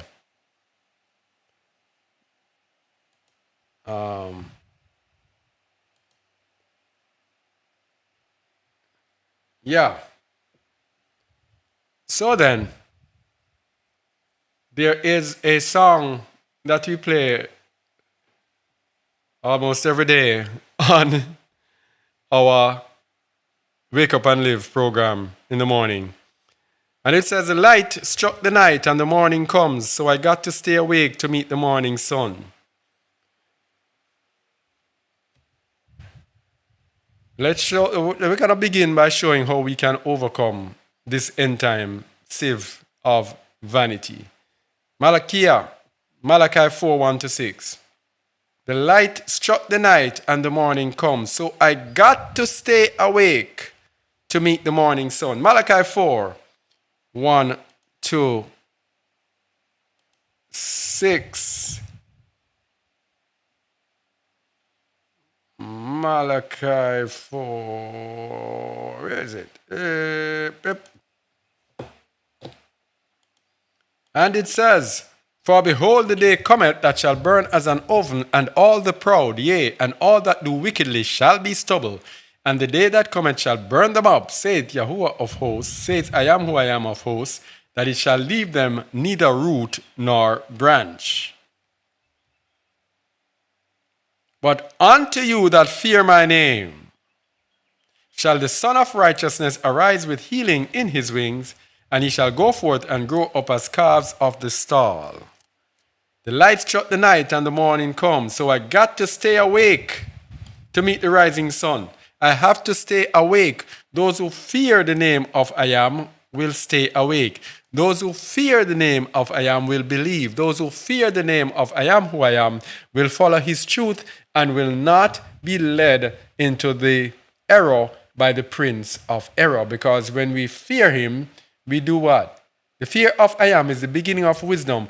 A good understanding of all they that do his commandments. We will do his commandments and we will receive understanding, which will deliver us from the prince of error. So all that do wickedly and the proud shall be stubble. These are those who the Most High is going to put a hook in their jaw, causing them to err. But those who fear his name, that's why we have to learn the fear of Adonai, because this is what is going to save us in the end. It is his fear that is going to save us in the end. Unto you that fear my name shall the Son of Righteousness arise with healing. That healing there is the number 6 healing. The healing that is going to bring us into the number 7, into the perfection of number 7. It is this healing that comes from the assembly in Sardis. When we listen to Hamashiach and we repent and wash our clothes white in his blood, we fear the Most High and do his will. And he shall tread down the wicked, for they shall be ashes under the soles of your feet in the day that I shall do this, saith I am who I am of hosts. So the saints shall inherit the kingdom, tread over and tread down the wicked. But what is going to preserve us in truth? It is the Torah, the law. Remember ye the law of Moses my servant, which I command unto him in Horeb for all Yasharal, with the statutes and judgments. This is what insulates us from the prince of error. This is what insulates us from going into error. It's the Torah. It's the law that insulates us. Without the law, without the Torah, And I can tell you about this, that before I made that covenant with the Most High, um, can I find it in the book of Melchizedek? I'll just repeat it though. It says, those who have received the mercy of the Most High must not be fearful of him. When you receive his mercy, you must not be fearful of him. When I made that covenant with the Most High, that you might have heard me spoke about before.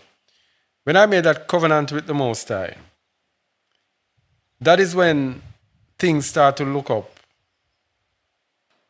for me. Things start to gradually get better and better. Because the prince of error is driven away. Because I made a covenant to do his commandments, to walk in his way. Whenever we are walking in the way of the Most High, the prince of error is driven away. And my life has been more peaceful ever since. And there are some people that I told about doing this, and people are reserved. Boy, you have to know when you do this. This is a serious thing that you're doing. You have to be, people were actually saying that, hesitant to do it. When I realized the benefits that were received. And since then, life has been a million times more peaceful. Million times. Because the prince of error, the commandment, is the thing that keeps away the prince of error. Behold, I will send you Eliyahu the prophet before the coming of the great and dreadful day of Adonai. And he shall turn the heart of the fathers to the children, and the heart of the children to their fathers, lest I come and smite the earth with a curse. So we know we have enmity between fathers and children. Eliyahu, in the days or the last days, this is what's going to happen. A reminder about our morning program, because when we're done here, Mondays to Thursdays, starting from 8 a.m. to about 10 to 10:30 a.m., we have Wake Up and Live, our morning program. It's a music podcast. It is music, uplifting music, lively music. It is the word in between. It is also, I forgot to say, it is also call-in program as well. You can call in, you can participate. If you are too shy to speak on air, you can leave a message on our WhatsApp. And WhatsApp number, we will give that WhatsApp number for just a word, 1-876-430-6227. You can call that number or message that number to participate in our morning program. We have a new topic every day with your host, Khereb Kabod. Mondays to Thursdays. All right, let's continue. So we have the book of Melchizedek, chapter 6, the keys of creation. It's a very difficult thing to understand. And it is very, very deep. And I will not be able to go through everything in detail. I will just try to give a summary of each one of them. If we go in detail, at least we did the first key and it took up one teaching to let you know. And we're going to have to do all 6, 7 keys. So we're going to do it summarily. So if I don't expect me to go into everything in detail. All right? So the whole point of the 6 keys of creation here, we have to fulfill our 7 days in order to be part of the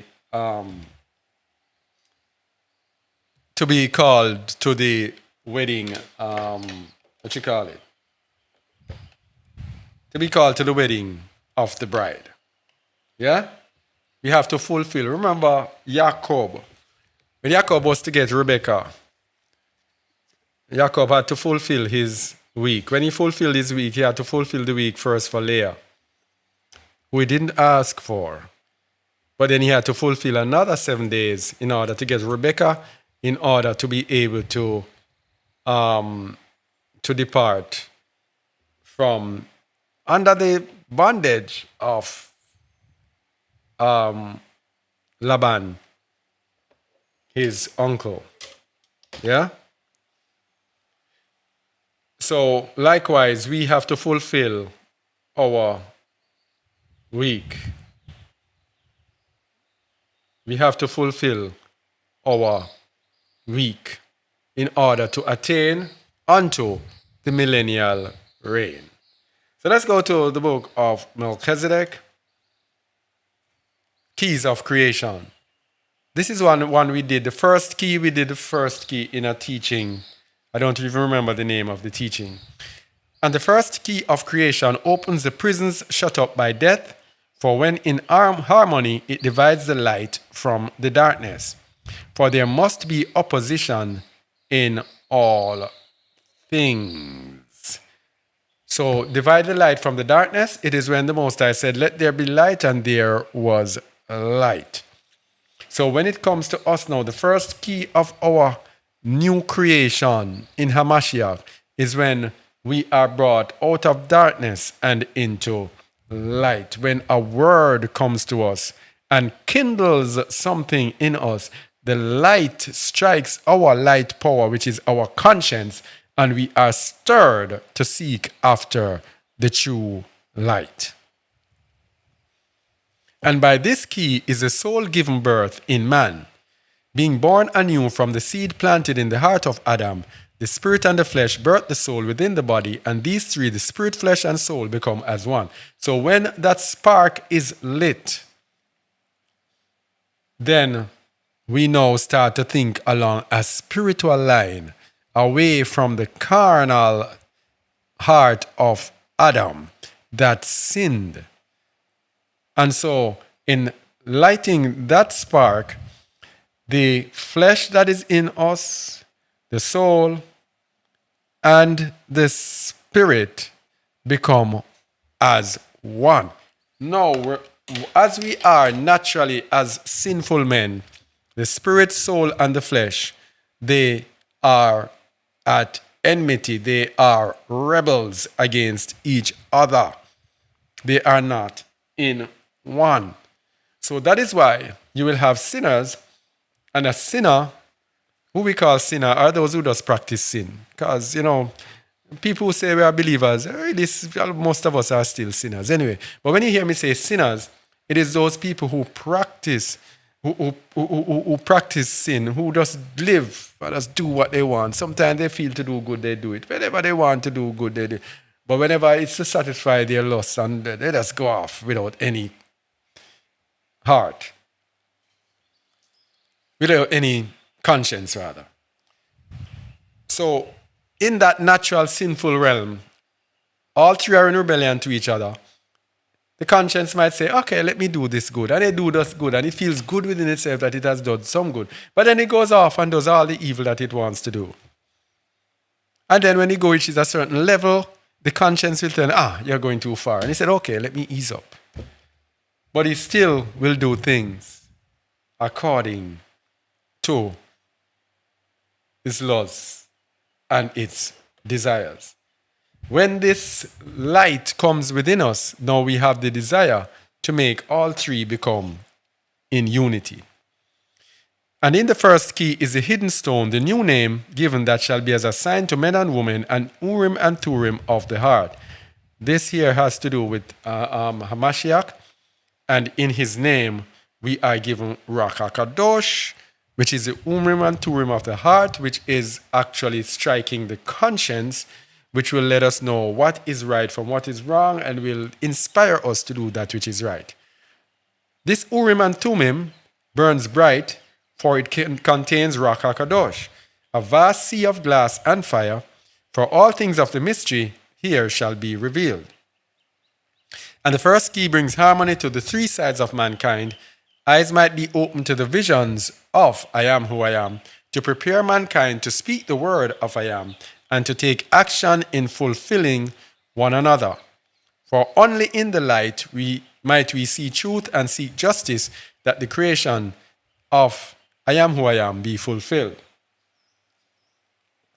So this division of light from darkness, the first key, will bring harmony to the spirit, the soul, and the flesh.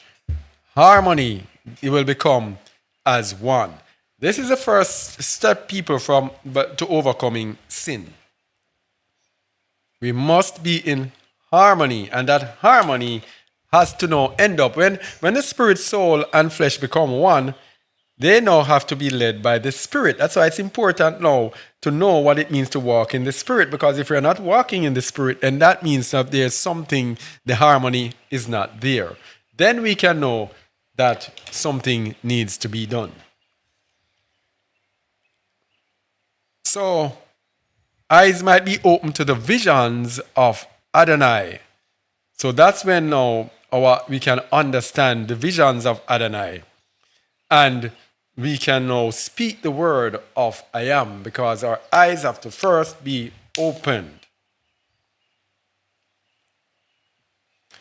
Uplifting one another. Yeah, so that is our task. Take heed therefore, and do not be deceived, for Alaikem is truth, and I am who I am is mercy, that mankind might be the hands and do the works to unite the body and the spirit. What is this saying? Here, the Most High is truth. The spirit of truth is given to guide us into all truth. That's Ruach HaKadosh. The spirit of error is there to get us out of error. You see this little part here? This is a battle here. The spirit of error is there waiting for us to sin, so that we can be brought into darkness and not be able to attain unto the light. So our task is to make sure that we are in unity, tapping on the mercy of the Most High. Remember, the mercy of the Most High is that if we ask Him, He will put a ring on our finger and throw a feast for us, which means He will provide all that we need in order to come out of the darkness. So I am who I am is mercy, that mankind might be the hands and do the works to unite the body and the spirit. So the first key of bringing us out of darkness into the light is for us also in turn to be the tools of the Most High to bring people out of darkness and into His marvelous light.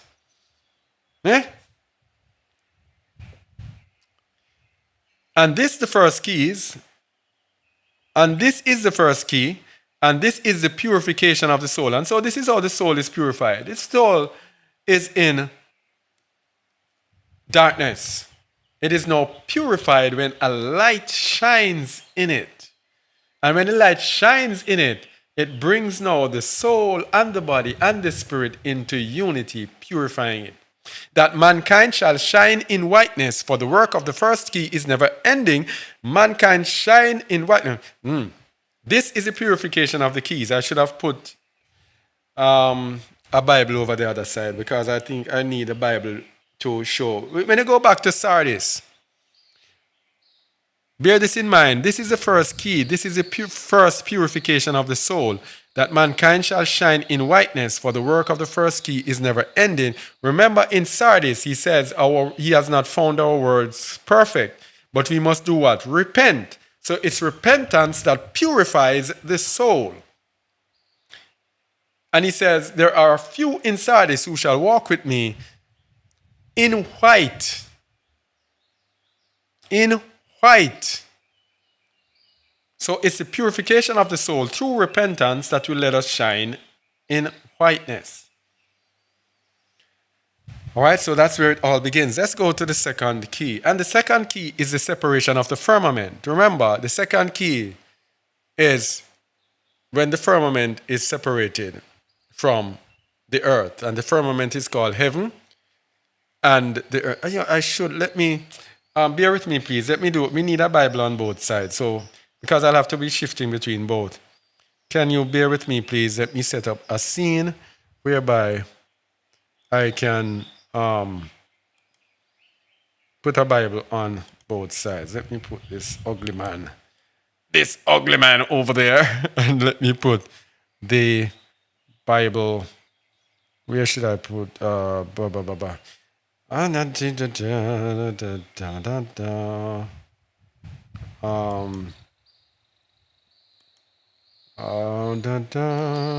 da, da, da. All right. I like this software. It's not so hard. Just newly using it. And look at that. Right there already. So easy. All praises to the Most High. All praises to his name. All right, let me put that there. All right. So, what was I saying again? In Sardis. Let me go to.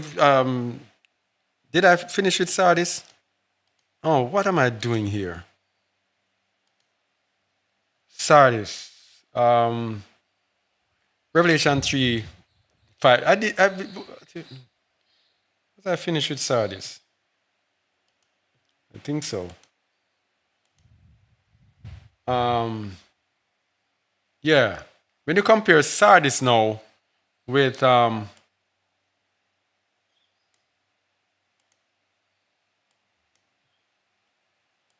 is it still good? Yeah, it's still good. When you compare Sardis, let me go back to this one. Melchizedek. And this is the first key, and this is the first purificator. And the second key is the separation of the firmament, and this separation made by raising up filter to purify the terrestrial into the celestial through the firmament. Let's go to the second key, Genesis chapter 1. Let's go to Genesis chapter 1.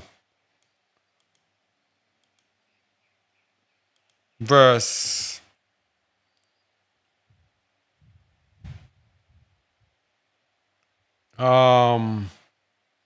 6. And I am who I am said, let there be a firmament in the midst of the waters, and let it divide the waters from the waters. And Adonai made the firmament and divided the waters which were under the firmament from the waters which were above the firmament, and it was so. So it is a division of waters. We have heavenly waters and earthly waters. And Adonai called the firmament heaven, and the evening and the morning were the second day. So we got the second day now, which is the second key, the separation of the firmament. And this separation made by raising up filter. Let me get this thing.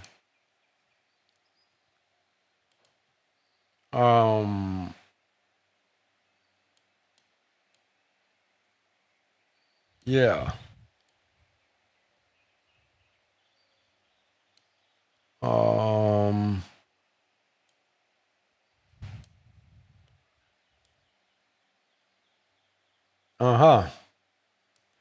Yeah, to raise up filter.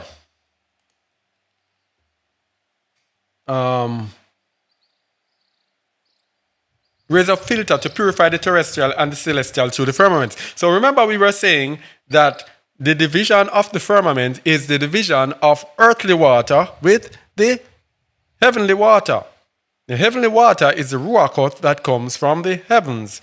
The earthly water is our earthly spirits that are upon this earth and other earthly spirits that are upon this earth. So this is a separation of the heavenly spirits from the earthly spirits. And the celestial rains upon the earth to feed the waters terrestrial and purify the earth and all life thereon. So the celestial waters rain upon the earth. The waters, the heavenly spirits, through Ruach HaKadosh. Ruach HaKadosh fills the earth to feed our spirits so that the lives that are upon the earth can be purified. And the rainwater is given to temper the fire of judgment. So the Most High gives us His Spirit so that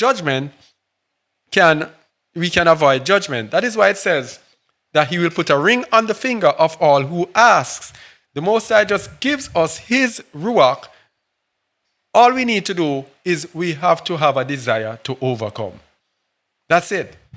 And repent. And be obedient and walk in love and in righteousness, and the Most High will provide us all that we need in order for us to avoid His judgment, that mankind might find supplication before I am who I am, Elohim. So supplication is there for our sinfulness, our number 6. Through His mercy, He gives us the opportunity to supplicate before Him. None may reveal the secret of the firmament, but they who are given of Adonai to understand it. And even then, only by prayers to Elohim shall make clear the truth. This is the Ruach HaKadosh from above. We cannot will the Ruach. We cannot talk the Ruach. We have to seek out the Ruach and ask the Most High and supplicate the Most High for the Ruach. That is why Acts 2:38 says, repent and be baptized, every one of you, in the name of and you receive the gift of Ruach HaKadosh. It's supplication. It's asking. He is the one who gives it. None may receive this secret of the firmament, but they who are given of Adonai to understand it. And even then, only by prayer to Elohim shall make clear the truth. The Spirit of truth is Ruach HaKadosh. For the knowledge of this great mystery is an endowment from the heavens, and this second key may only be used by those that have found the light of the first. So, unless you find the first light whereby your Ruach, soul, and spirit becomes one. That is, your conscience is stirred to seek. And when you seek, you make supplication. And when you make supplication, you are given the Ruach. Verse 13 says, and neither force, nor reasoning, nor any of the ways of mankind shall give them access. You cannot use force and get the Ruach. You cannot reason and get the Ruach. Yeah? You cannot do your ways and get the Ruach.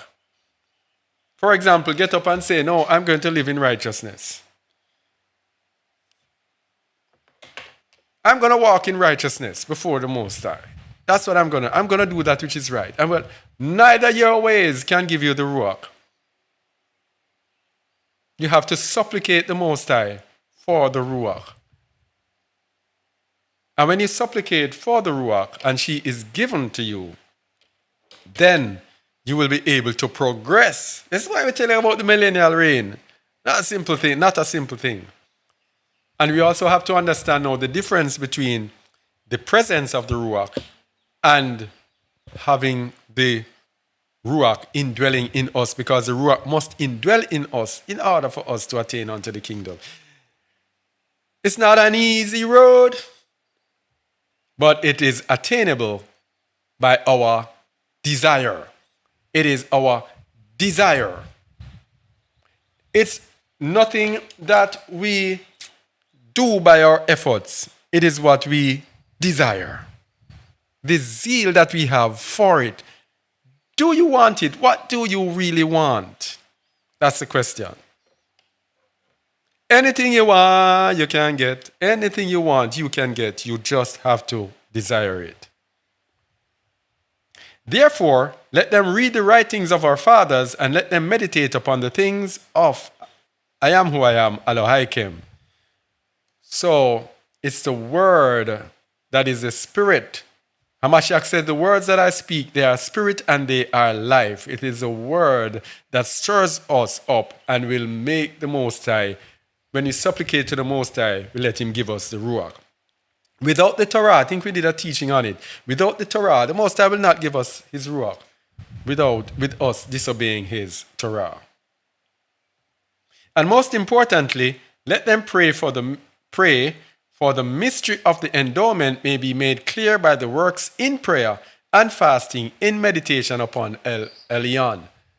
So it is, Ruach HaKadosh is a prize here for us people, that we have to seek the Most High on praying, fasting, and living in righteousness before the Most High. Because Ruach HaKadosh will not make its home in someone who is dedicated to sin. It will not abide when unrighteousness comes in. It will not make its home in a place where there is malice. We have to set our house aright. We have to know the ways of our fathers and walk in his righteousness before this can be an endowment upon us. What are we at? The second? I have to go faster. And without supplication, the firmament cannot be created, and the waters cannot be divided from the waters. So without supplication to the Most High, then our Ruach cannot be divided from the evil Ruach that are upon this earth that have been leading us, and cannot be watered by his Ruach HaKadosh from the heaven. And this conversion is the only way whereby our souls brood in the mother's womb. This conversion through Ruach HaKadosh. Bible is here. This conversion is the only way, and for that we go to John 3.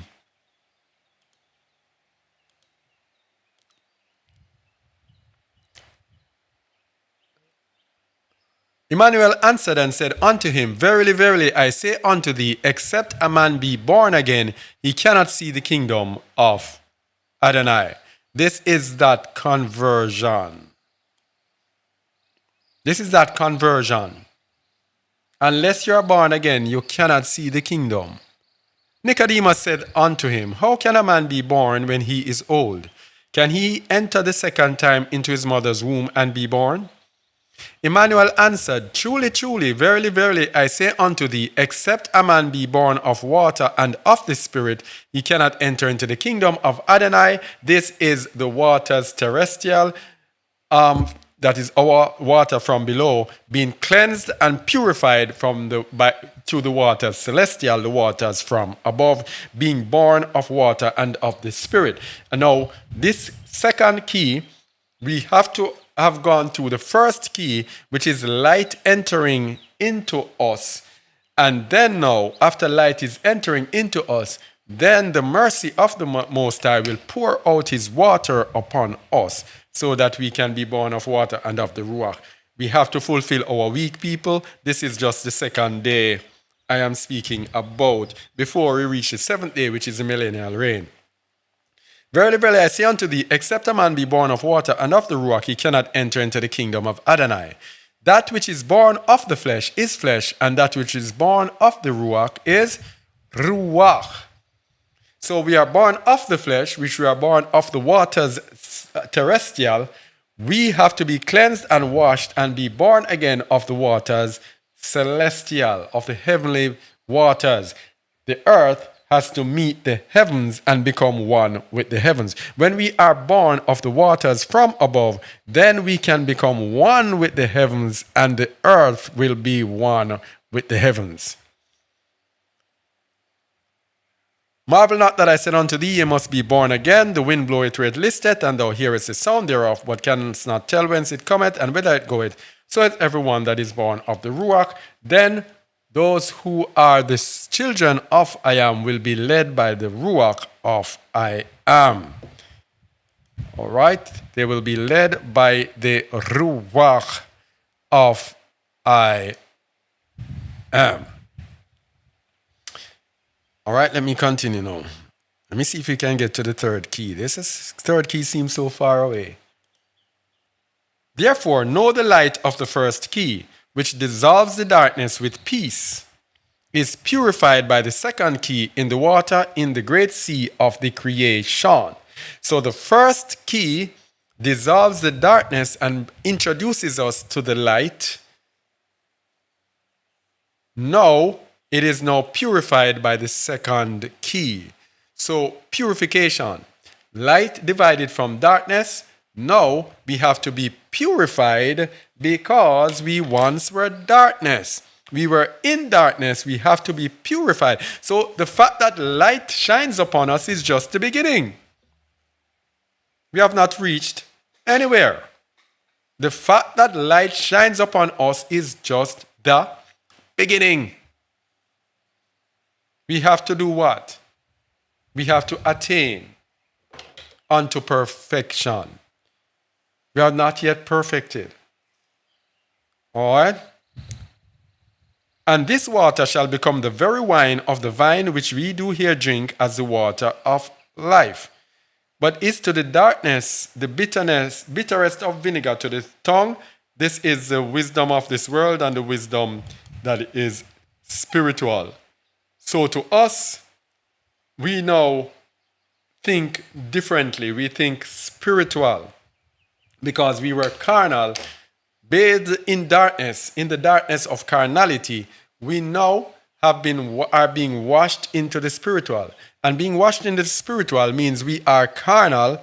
We saw a little light, but we have to be bathed in the Ruach so that we can be consumed in the ways of the Spirit and we can become children of the Spirit. That we are not walking in the ways and the thinking and the thoughts of this world, but we are walking in the ways of the Spirit. Taste therefore the sweetness of the wine upon thy tongues, and by its digestion ye shall be purified. For the work of the second key is never ending. We're just at the third now. And the third key is the separation of the dry ground from the water. For as the light is the creation by the fire of judgment, that's the first key, and the waters are the mercy of I am. So the waters that we just looked at, it is a mercy of Adonai that now we have seen the light. His mercy is to wash us away from our carnality.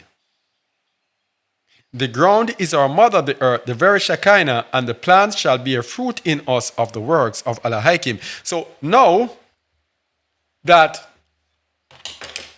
we've come out of darkness and we saw a little light, the Most High has been merciful unto us to wash us with the waters celestial, with Ruach HaKadosh. Now is the time for us to bear fruits, because we go to the book of Genesis, to the third, go to the book of Habereshit, Genesis chapter 1.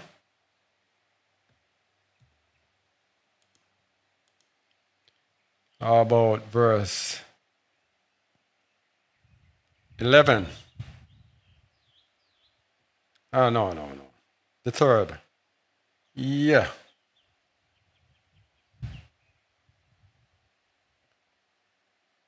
Yeah.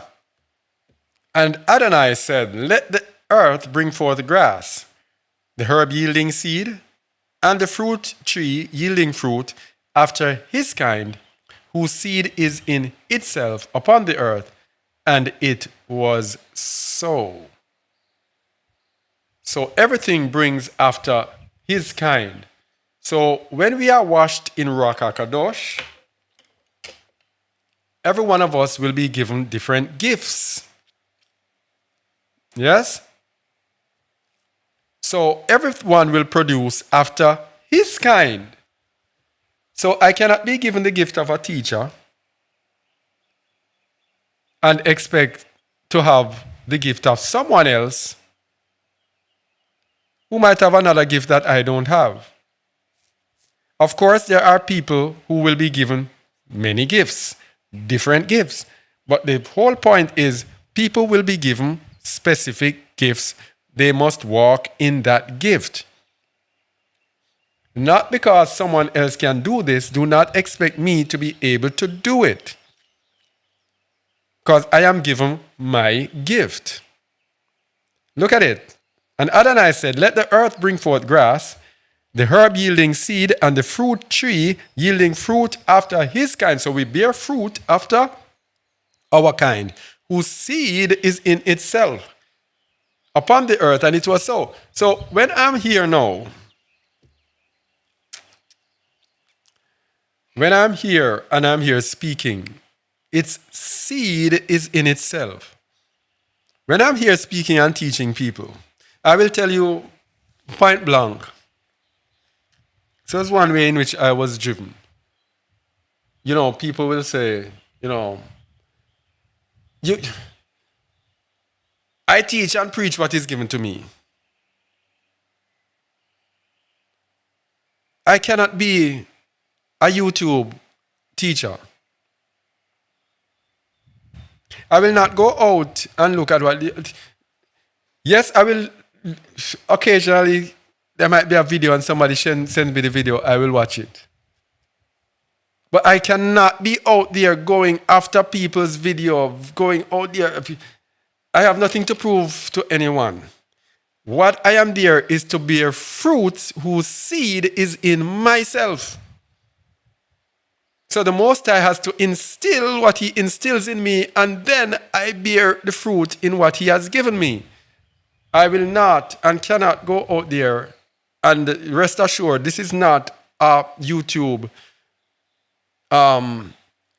teaching channel where we go and we look at other people's videos and we hear what people are saying and we take it and we make a video out of it and all that. Whatever you see me and wherever you hear us here, me here specifically, it is what is laid on my heart. Some things I even hesitate sometimes to speak them because I don't even know if it is so. Throughout the years, I just speak what is laid on my heart. Very important. The tree yielding fruit whose seed was in itself after his kind. And the Most High saw that it was good. Let's go back now to Melchizedek. The third key is the separation of the dry ground from the water. For as the light is a creation by the fire of judgment, and the waters are the mercy of Adonai. The ground is our mother, the earth, the very Shekinah, and the plants shall bear fruit in us of the works of Elohim, whose seed is in itself. The plant will bear fruit, whose seed is in itself. It is what the Most High gives us. That is what we bear. And when the dry ground appears, the soul is birthed from the womb, and grass and herbs shall mankind eat thereof, that he shall not faint. So when the soul is birthed from the womb, when the dry ground appears, it means that we are birthed from the womb when we start bearing fruits. We cannot sit down and hear the word and know the word and we do not go out and speak it. That is what Hamashiach spoke about when he spoke about Matthew 5, verse 13. Ye are the light of the world. A city that is set on an hill cannot be hid. Neither do men light a candle and put it under a bushel, but on a candlestick, and it giveth light unto all that are in the house. Let your light so shine before men, that they may see your good works and glorify your Father which is in heaven. This is this one here. When the soul, where is it? Where is it? The soul. When the dry ground appears, the soul is birthed from the womb, and grass and herbs shall mankind eat thereof, that he shall not faint. So this is when your light starts to shine. And the grass and the herbs shall mankind eat. The food refers to the word. The food refers to the word. So we eat the food of the word. Thou preparest a table before me in the presence of mine enemies. The word is the food that we eat, that we do not faint. As believers, in the book Authoritative Teachings, it tells us that the soul needs a word every hour. The soul needs to constantly be eating so that it can be sustained and we will not faint. For there is no lacking of light and water upon the earth. That light and water there is the first. Let there be light, and there was light when we come out of darkness, and the water is Ruach HaKadosh. There is no lacking of light and water upon the earth for nourishment if we possess this, the third key, and the heavens are no longer close to us. So we are eating the food of the word. There will be no light that is lacking in us, and Ruach HaKadosh will continue to nourish us when we continue in the third key. And a spring of living water shall come out of the stone. This is when Hamashiach said in Matthew, in John 7. John 7. And 7, verse, where is it again? It's John 7, isn't it? No, this brain here. This brain here. John 7:37. I was right there. Where was I? There's John 7. Yeah. In the last day, that great day of the feast, Emmanuel stood and cried, saying, If any man thirst, let him come unto me and drink. He that believeth on me, as the scripture has said, out of his belly shall flow rivers of living water. But this spake he of the Spirit, which they that believe on him should receive, for Ruach HaKadosh was not yet given, because that Emmanuel was not yet exalted. So the Ruach HaKadosh is given. This is the living water that comes out of this stone. Let's go back to Nicodemus. And a spring of living water shall come out of the stone to nourish the fruit of the vine. To nourish the fruit of the vine. I am the vine, you are the branches. That we might make our wine. So we make our own wine because we are on the vine, the fruit of the vine, making our own wine because Hamashiach has given us his Ruach in order to make us workmen in his kingdom, to make our own wine. For nothing shall come from the earth which is not for our good. So when we are in this earth, we will be barak on the earth. Oh, the rain is coming. We will be barak on the earth. Open up the windows. We will be barak on the earth when we are doing the will of the Most High, walking in under the leading of Hamashiach's Ruach. For that all which is unclean is made perfect by the very fire hidden in the center of Eden, washed by Ruach HaKadosh. It has been said that there is nothing is more contrary than fire and water than judgment and mercy. Hold on, I feel I'll have to close up this window. Excuse me, please. Excuse me.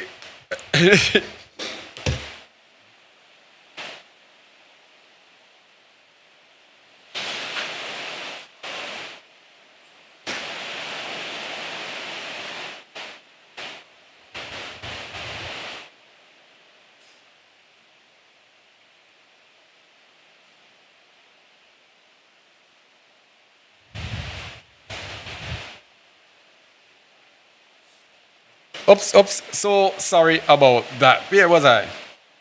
Yeah. For that all which is unclean is made perfect by the word of God. It has been said that there is nothing is more contrary than fire and water, than judgment and mercy. So with this third key, it is the fire and the water of Hamashiach in this earth.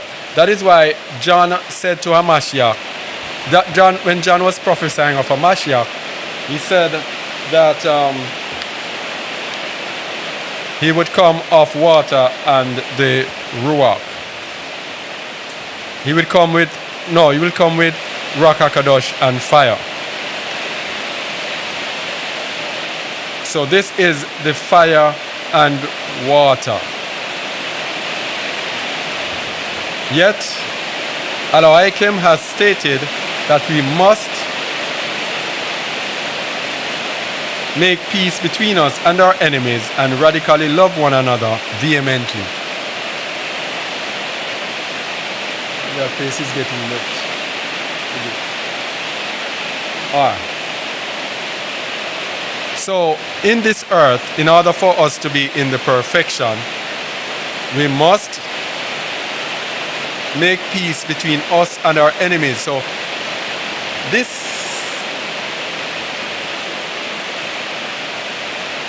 there is a teaching that is on this earth about our enemies only being our people.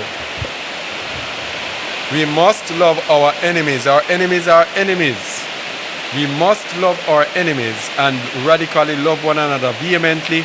This is the whole bottom line of Just a Word's teaching. It is love. Loving our enemies and loving one another. This is how how we are perfected on this earth. When we have the Ruach and when we are teaching and preaching, it must be a preaching of love. So fire and water. That is how Hamashiach comes with Ruach HaKadosh and fire.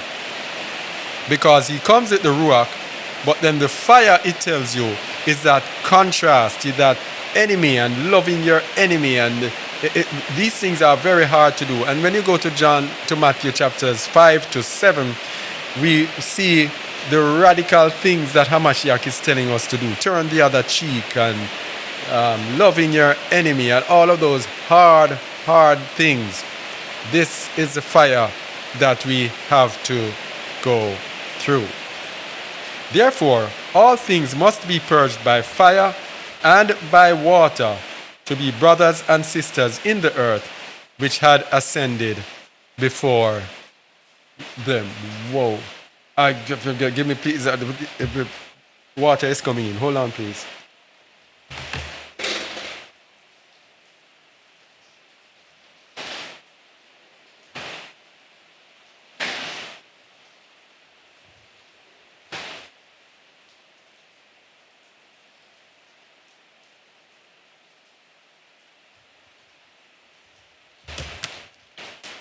All right, sorry about that.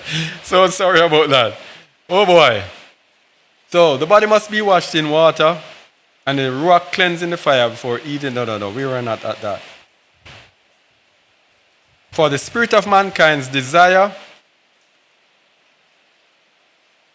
the spirit of mankind's desire is Eve.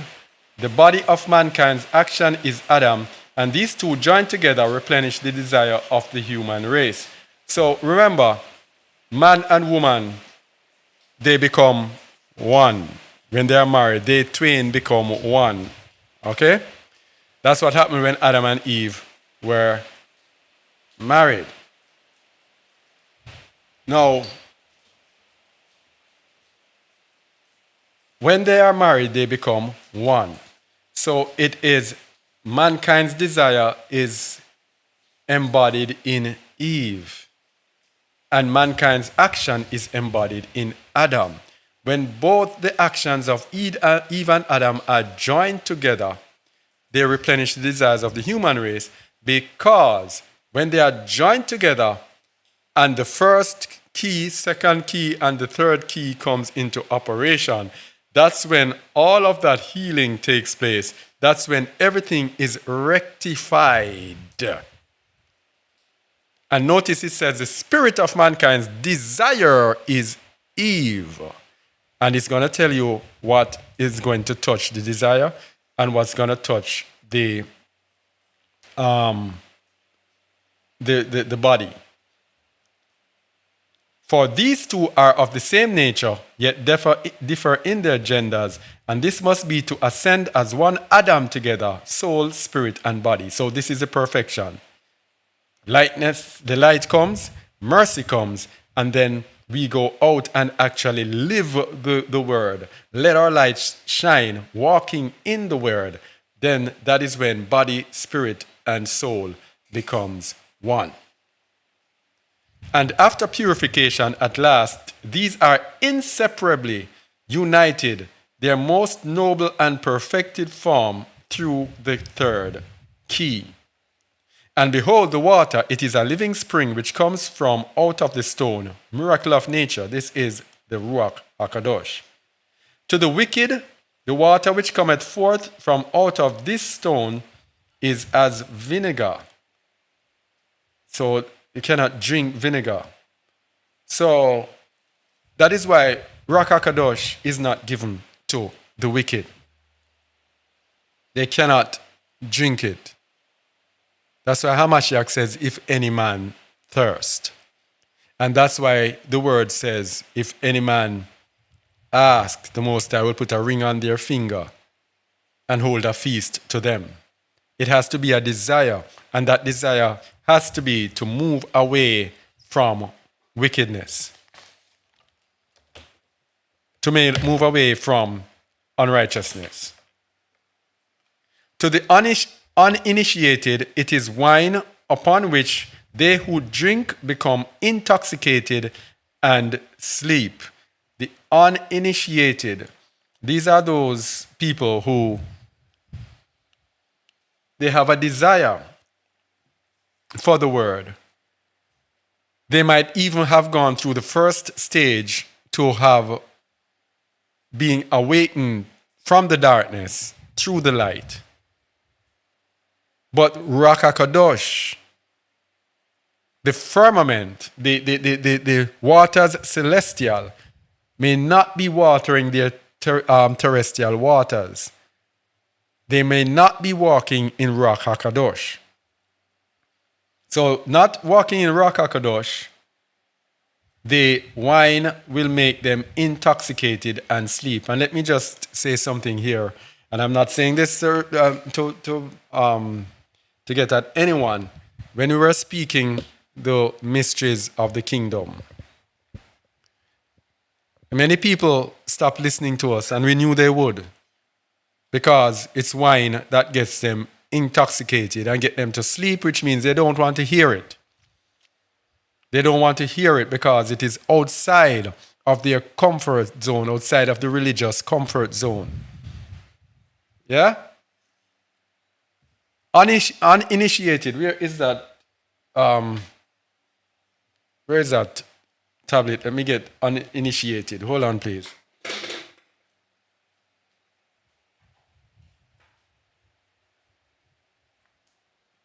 Uninitiated.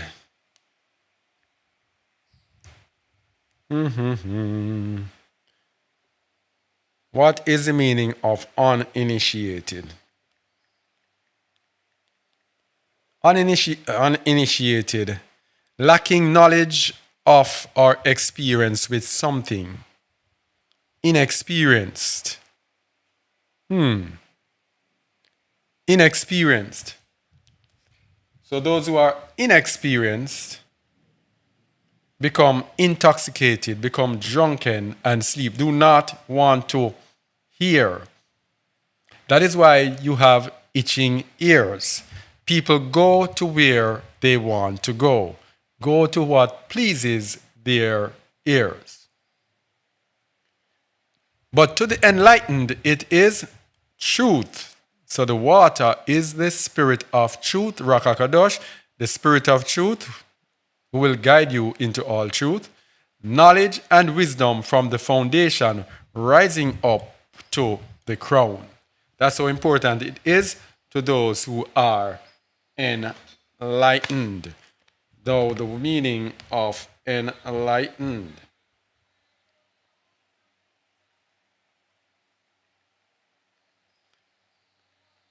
Enlightened. Freed from ignorance and misinformation. Freed from ignorance and misinformation.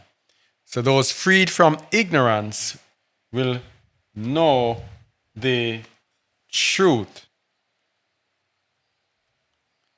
Wherefore, this third key is given many names, and some call it wine, some oil, some vinegar, but it is the very water of life. So Ruach HaKadosh can be different things to different people.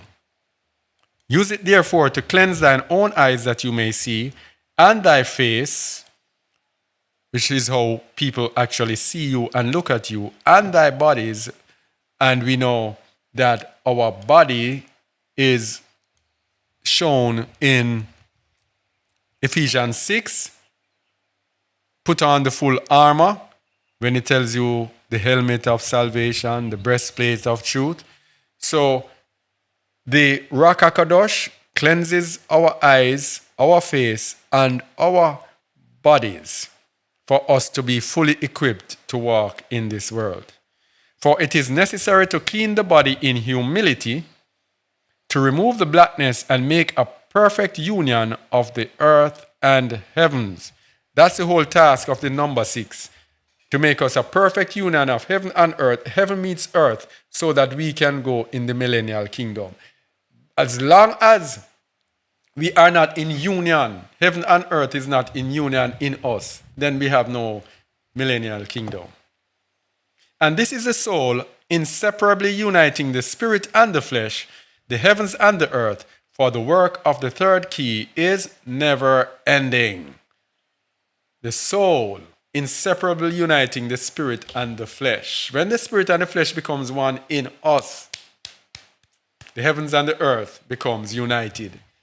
The light blue and the green of just a word become united in one. And when they become united, they bring a color called turquoise. Turquoise. And that turquoise color is a color that is around the throne of the Most High. Everything is deep, people. Everything has a meaning. This whole world is a spiritual world. 41. And the fourth key is the shining of the lights of the firmament to guide us in our rebirth. For in the stars is the word of Eliakim written, and the will of Adonai known. So the fourth key, let us look at what happened in Genesis on the fourth day. We know that it was the day that the lights were created.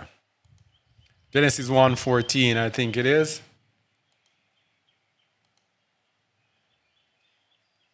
And Adonai said, let there be lights in the firmament of the heavens to divide the day from the night, and let them be for signs and for seasons and for days and years. And let them be for lights in the firmament of the heaven to be light upon the earth. And it was so. So it has to do with the division of time, as well as night and day, light and darkness, division of time. And Adonai made two great lights, the greater light to rule the day and the lesser light to rule the night. He made the stars also. Now if we go to Psalms, he made the stars also. If we go to Psalms, is it 14? Psalms 14.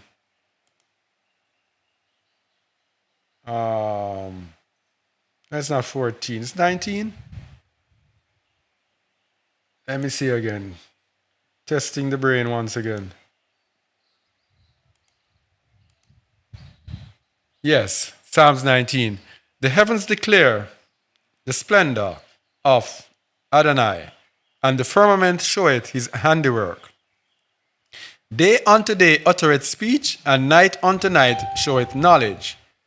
There is no speech nor language where there voice is not heard. Their line is gone out through all the earth, and their words to the end of the world. In them hath he set a tabernacle for the sun, which is as a bridegroom coming out of his chamber, and rejoiceth as a strong man to run a race. His going forth is from the end of the heaven, and his circuit unto the ends of it, and there is nothing hid from the heat thereof. The law of I am who I am is perfect, converting the soul.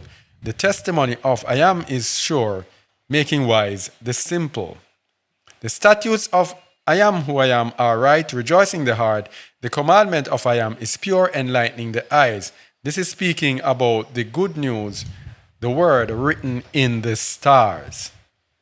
The word written in the stars. Let's go now to the fourth key. The fourth key is the shining of the lights of the firmament to guide us in our rebirth. For in the stars is the word of Eliakim written, and the will of Adonai known. If we could know, we would see each night the word is written in the stars for us to see.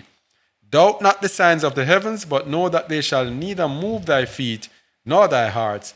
For the writing in the heavens will guide the righteous watchers to the land of promise. The wise men to the king, and the soul it shall cause to produce fruits that cannot be purchased at any price. So this is the importance of knowing what is written in the stars. And of course, it is also written in the word. But the stars is a sign of the times to come, which is why it tells us, that's how we know that we are in the time of Revelation, because the signs of the stars of Revelation 12 and all of those things have happened before, and people can tell you when they happened. We are in the time. Write then the messages of the heavens, and watch their motions, and see how they appear in motion about the earth. For the work of the fourth key is never ending. So it is the stars to direct us along the way.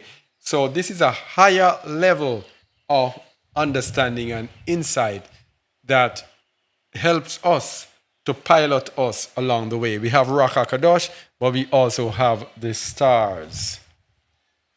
And the fifth key is the creation of life in the waters, and the air, and the fish are our desire. And the fish are our desire for mercy, and the fowl are our desire for knowledge and wisdom. And as the soul eat the fish, understanding is given upon the earth. So, the creation of life in the waters. This happens now when we are ministering to people on this earth. After we receive the first, second, third, fourth key, and we are ministering, this is when life will be created. The fish are our desire for mercy.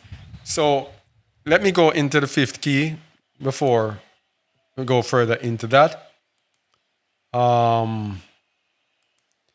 The Genesis 1, about what, 19?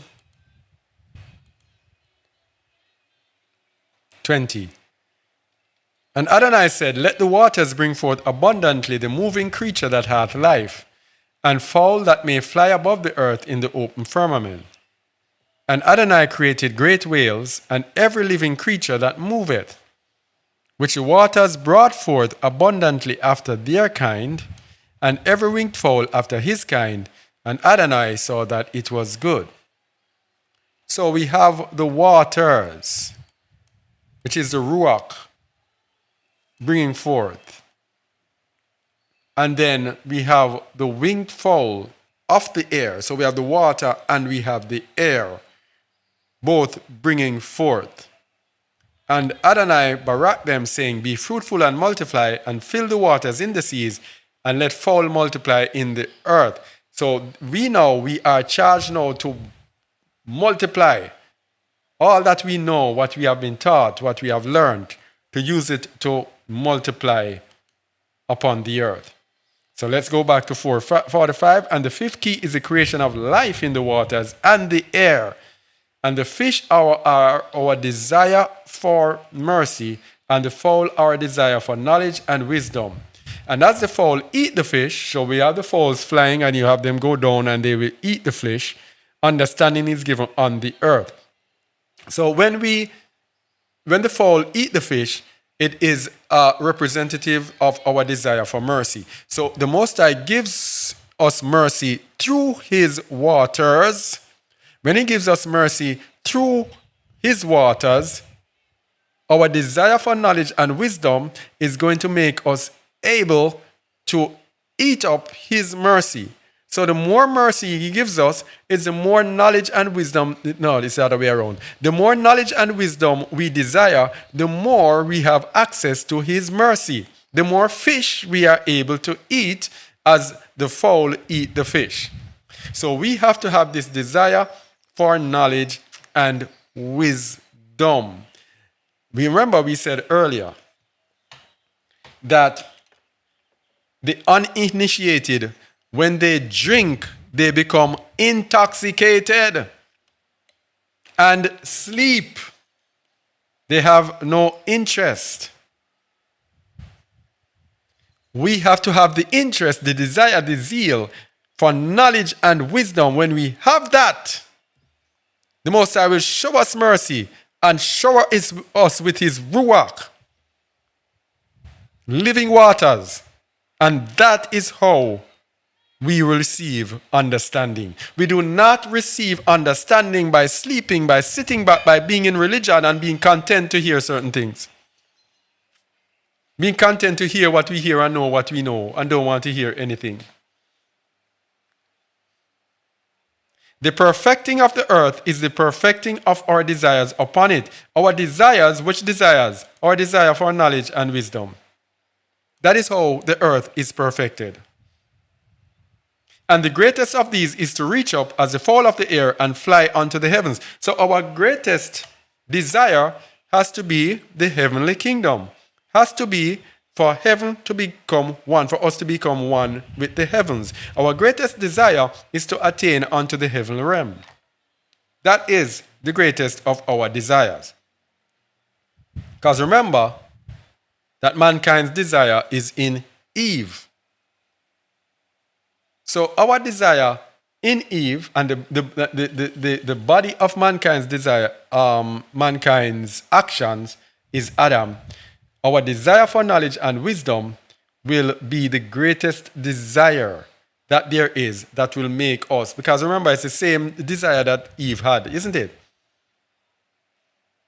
She ate from the tree of knowledge and good and evil. And when she saw that it was a tree to make one wise, which is wisdom. But we now have to have that desire in the light. Let me say something to you. We can have the desire for wisdom and knowledge, but we can have it in darkness. The people of the world, that is what they do. Many of them, they go into all sorts of arts, witchcraft, and they learn all sorts of signs and symbols and everything and some dark things. And they will tell you they have knowledge. And when you hear them speak, they have knowledge. But they do not have knowledge in the light.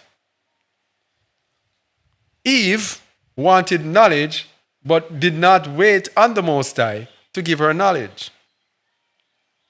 She went and took the knowledge of Hasatan. We also have to be aware that we do not follow Hasatan's language.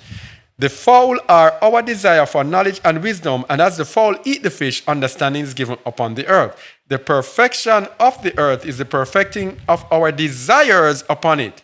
And the greatest of these is to reach up as the fowl of the air and fly unto the heavens.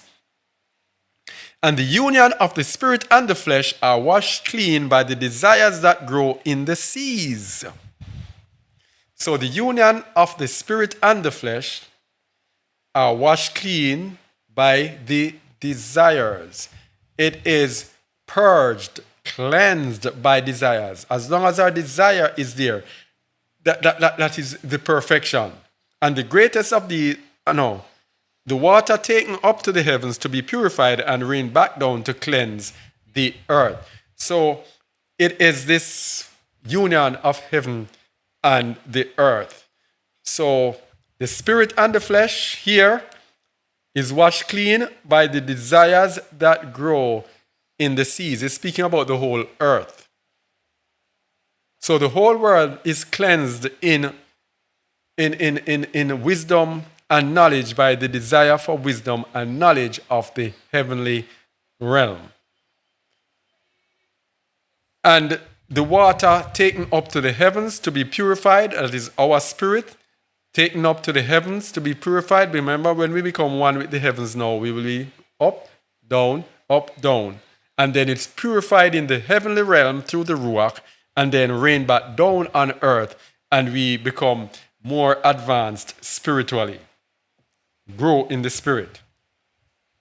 As the soul submits to the will of El Elyon, the flesh and the spirit are cleansed and housed anew in the soul. This is speaking about a renewing. Shaul spoke about it.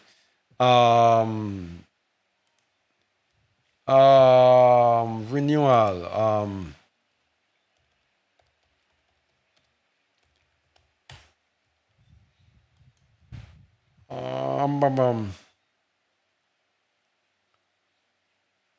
For which cause we faint not, but though our outward man perish, yet the inward man is renewed day by day. For our light affliction, which is but for a moment, worketh for us a far more exceeding and external weight of splendor. While we look not at the things which are seen, but at the things which are not seen, for the things which are seen are temporal, but the things which are not seen are eternal.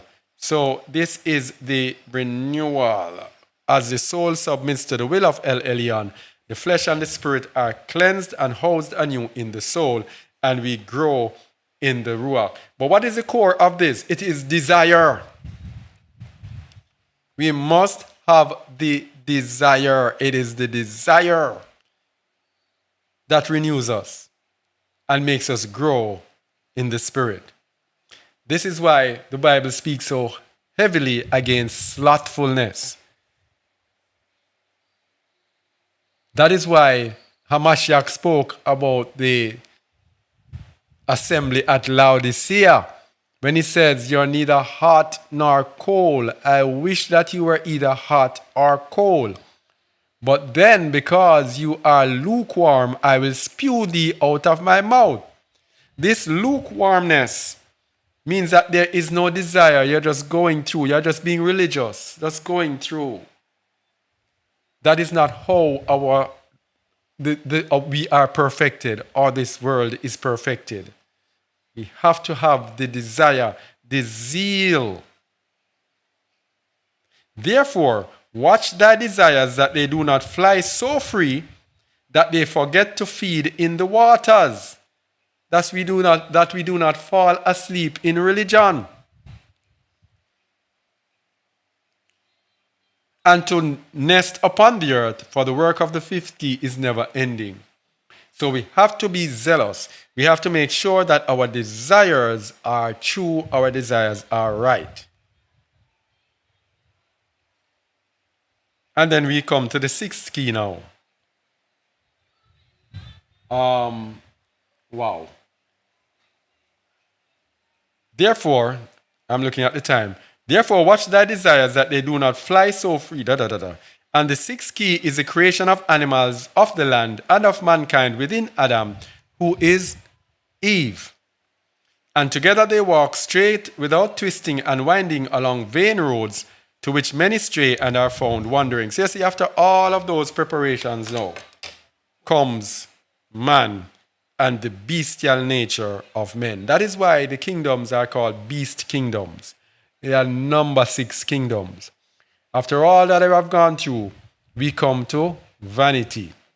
This is why this mark of the beast, image of the beast, it is this number 6 time now. It is this challenge that we're at now, number 6.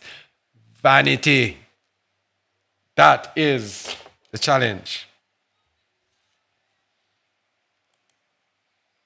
They walk straight without twisting and winding along vain roads, onto which many stray and are found wandering. Many people will stray on these vain roads.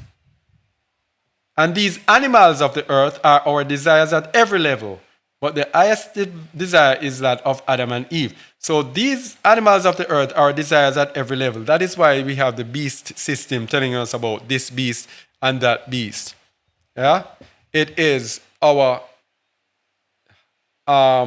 desires at every level. So the beasts created on the sixth day represent our desires. The highest desire is that of Adam and Eve. That is why they were created last and they were a special creation. Most High formed Adam and then he took Eve out of Adam's rib. So this is a special creation. This is the highest desire. And the highest desire is that of Adam and Eve. And that is why our attaining unto perfection, for years I've been teaching that unless we move away from Adam as men and the woman move away from Eve, all of us move away from how they were, the sinful nature that they had at the beginning. Unless we move away from that, we have no eternal life in us. For in these are our will, but the highest desire is that of Adam and Eve. For in these are our will to bestow and our desire to receive all the things of I am who I am, Elohim. So in the desires of Adam and Eve, we have the will to bestow knowledge, wisdom, and understanding, and the desire to receive it. Because it is that desire to receive it that made them get it at the beginning. But we have to receive the spiritual knowledge, wisdom, and understanding of the way of truth. And that is our perfection in this earth. So we know the knowledge of evil because this earth has been given us evil, but we have to know the knowledge of the good, of the right and the true. And we have been given these keys of creation that we might gain experience. For experience is both wisdom and knowledge and truth. And in truth shall understanding be revealed. I was always wondering, I wonder if this should be revealed. For there must be opposition in all things, for the work of the sixth key is never ending. And then I look at it and says, well, it says opposition. So truth revealing understanding. If it says truth reveals, for experience is both wisdom and knowledge. So when you have experience, you get both wisdom and knowledge from it, and you also get truth from it. And in truth shall understanding be reviled. I'm always thinking, how can you revile? How is understanding reviled in truth?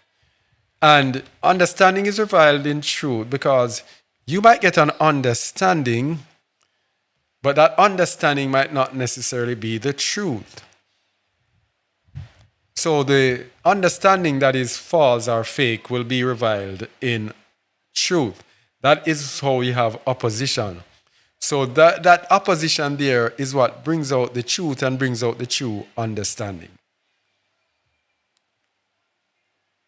And the seventh key is the Sabbath, for the Shabbat is life everlasting and it is never ending. This is the 1,000-year reign we have reached. So we see, my people,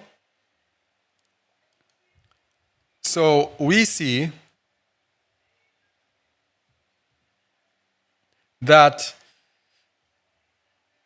to attain unto life eternal, no religion can get us there. No religion. It is the heart. It is a change. It is a transformation from an earthly being to a spiritual being.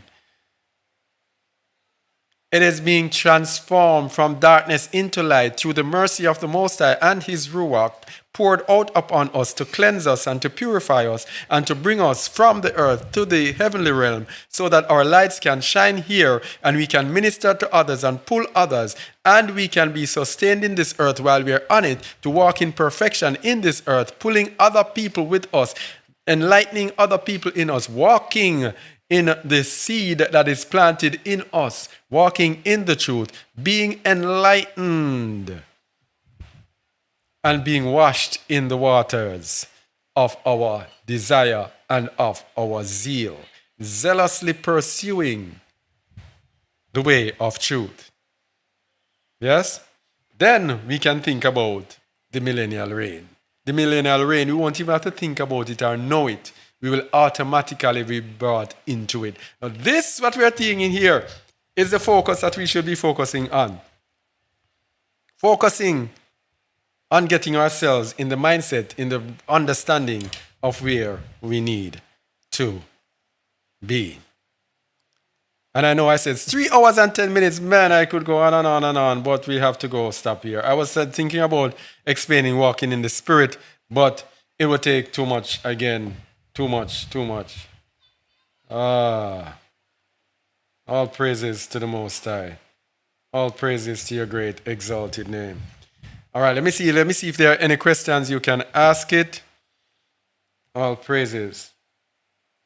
So, Shabbat Shalom, Leslie Ann, Matan, Radcliffe Joshua, Jamaican girl.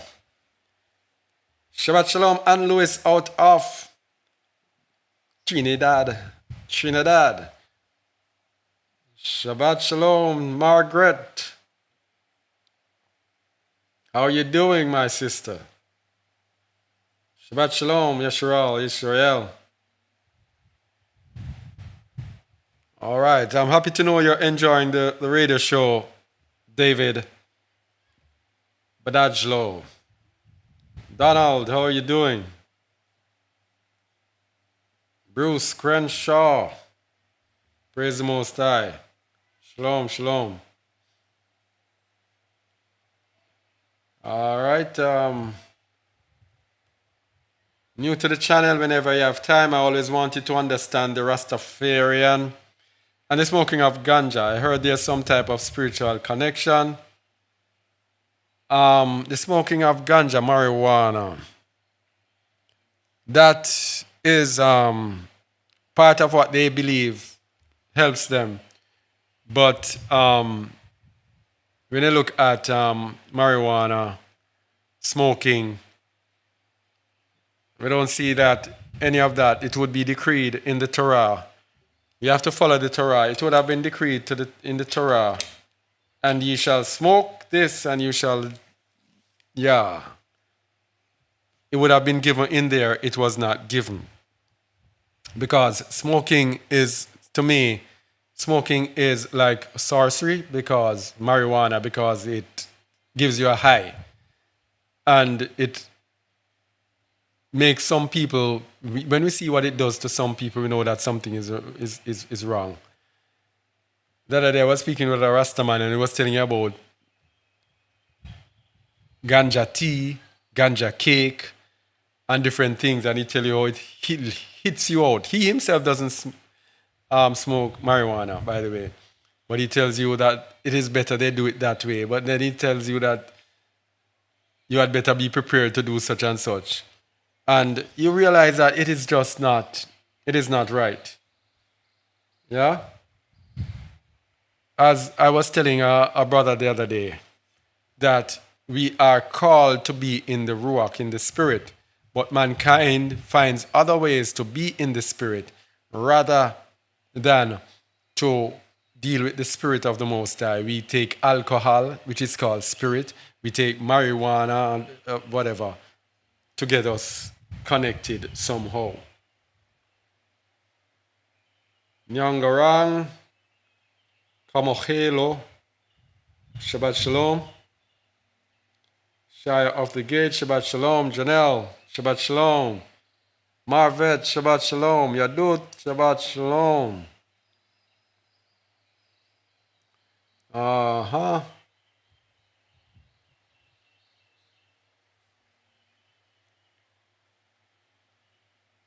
Uh-huh.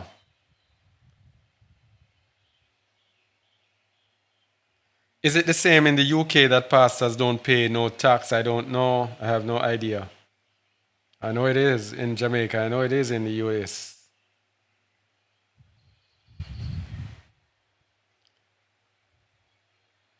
Um,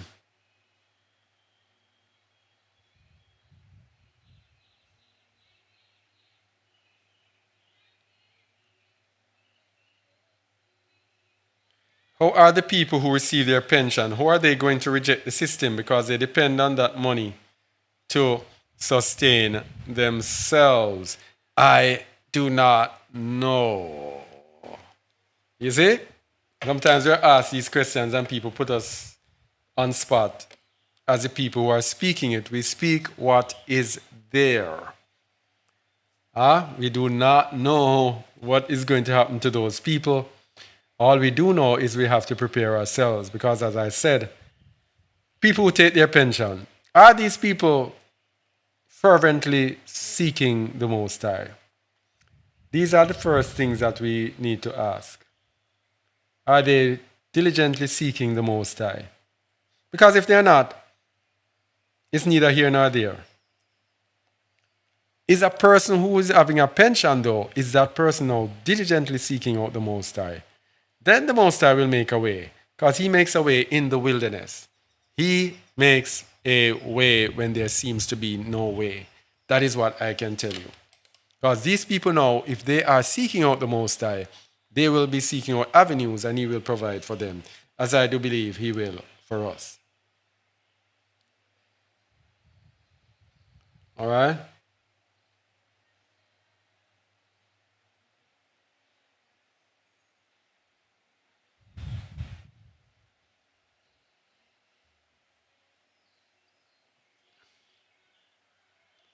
Uh-huh.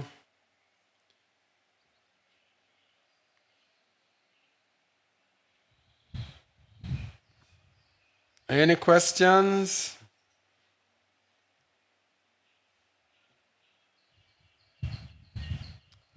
Um, AI every day is getting more advanced and into people's lives deeper than people realize or pay attention to this. Do people know it or just allow it because it is so easy? AI is everywhere, even on WhatsApp.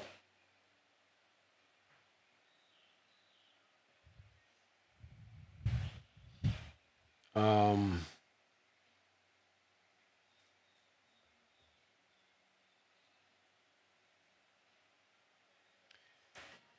I'm looking at the development of the advancement of the AI and the implementation of the chip implantation. Could we have just started the 3.5 years? I do not know. But that thing has already been implanted through the injection, yeah? Liquid nanotechnology.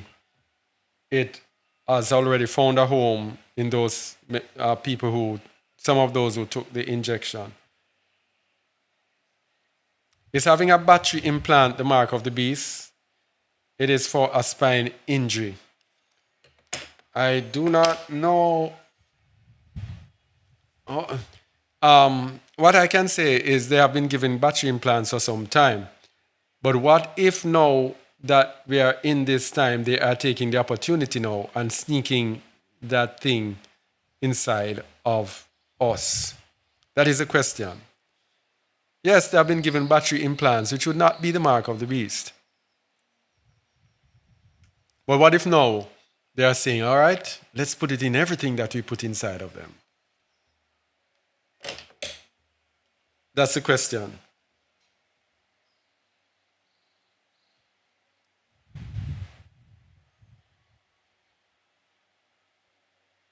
Yeah, someone says once they tap in your nerves, they interfere with your brain.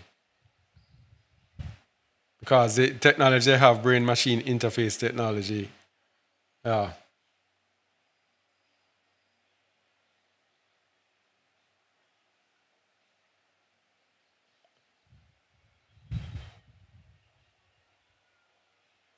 All right, all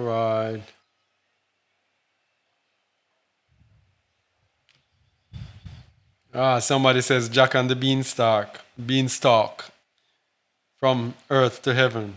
Yeah.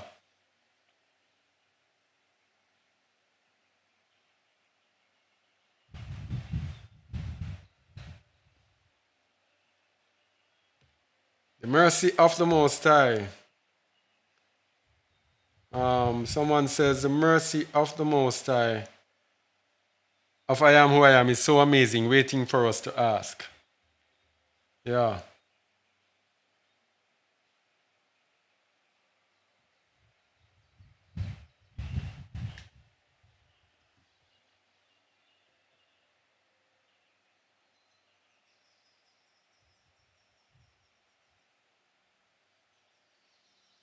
Mm.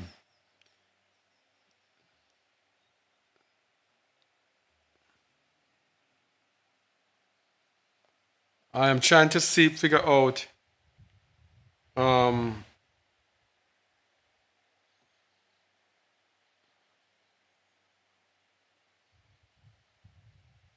Someone says fear. YHWH. What's his name? Why go back to the ineffable name theory? We have not gone back to any ineffable name theory. We went back to instructions that we were given. Yeah? That's just it. We don't go off theory. We go off what we live and the instructions that we get. So the instruction was, I am who I am. I will say Yahuwah at times, but he said, I am who I am. I don't fight over names, and it's not about names. If you give what we taught here today, and this is it again. What we taught here today had nothing to do with names. It's about perfection in righteousness. So this is what we need to concentrate on, instead of concentrating on what name it is. And that is why he gave us the I am who I am. Because I am who I am is in the Bible. In Exodus 3, he tells us, I am who I am. When Moses asked him, what is my name? He says, I am who I am. So it's not any ineffable name. It's the name that he gave us, instructed us, and says, I am who I am. That is what you are to call me. So that's what we do. All right? So you can, anyone who's want to hold on to names, etc., we have no problem. You can call him whatever you want to call him. But we call him what he told us to call him, which is I am who I am. Anyway, how often is the Most High seen versus YHWH as well as I am?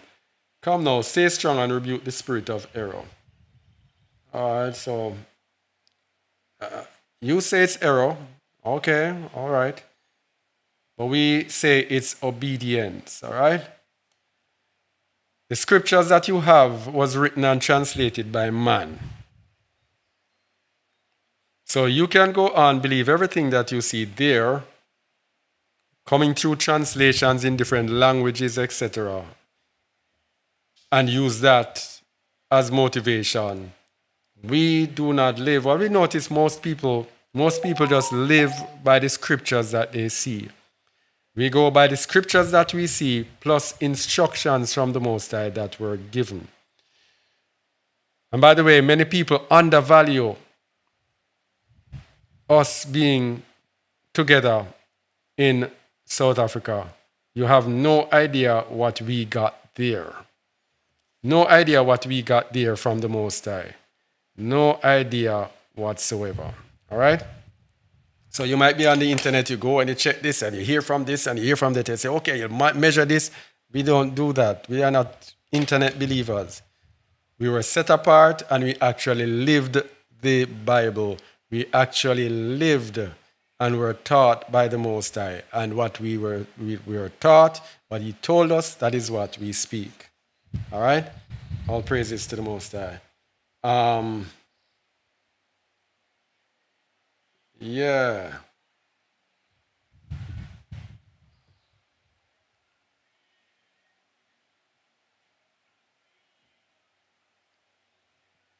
And this is what, as this person, some persons, look at people spamming with this name.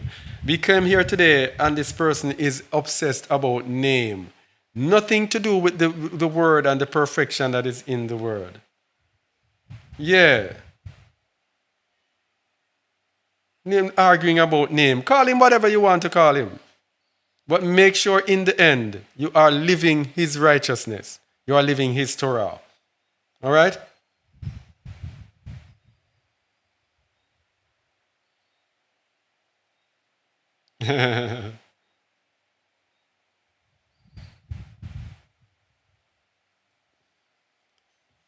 Ah,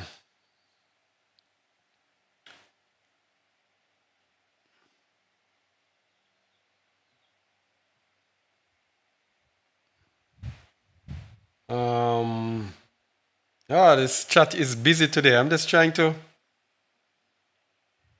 Um,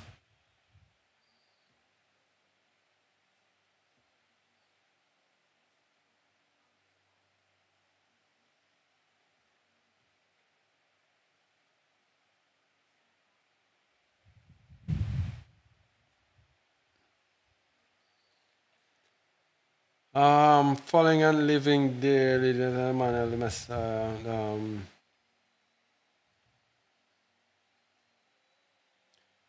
Adam and Eve together are an image of our Father, I am, and the Mother, Rock HaKadosh, as one, indeed.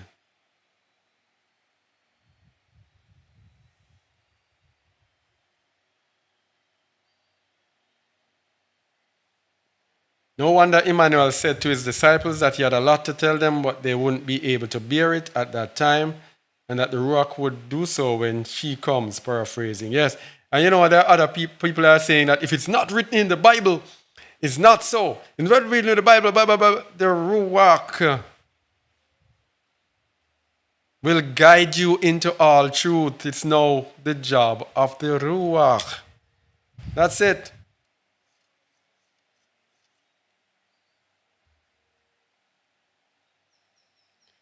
It's a deep intentional walk of commitment and not for the faint hearted, but very achievable.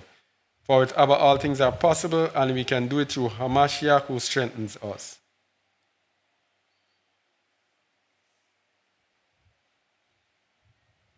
The four great works of creation on the sixth day, where I am created the beast, verifies the four great beasts to rise up in the last days. Very, very good insight there.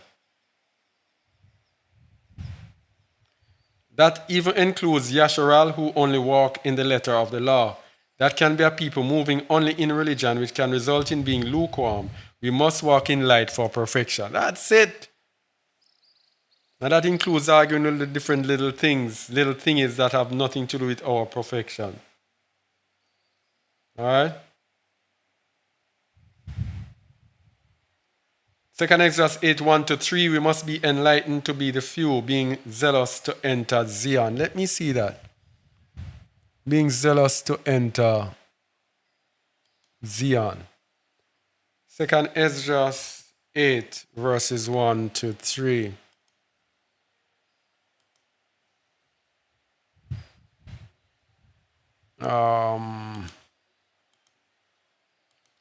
Let's go. And he answered me, saying, The Most High hath made this world for many, but the world to come for few. I will tell thee a similitude, Esdras. As when thou askest the earth, it shall say unto thee that it shall give much mold, whereof earthen vessels are made, but little dust that gold cometh forth of. Even so is the course of this present world. There be many created, but few shall be saved. There be many created, but few shall be saved.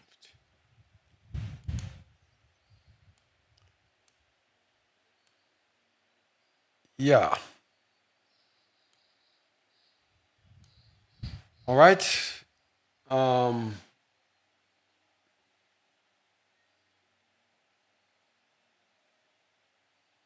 All praises. I had a question about Esther 8:1, Esther 8:17. What's that? Esther 8. Is Esther?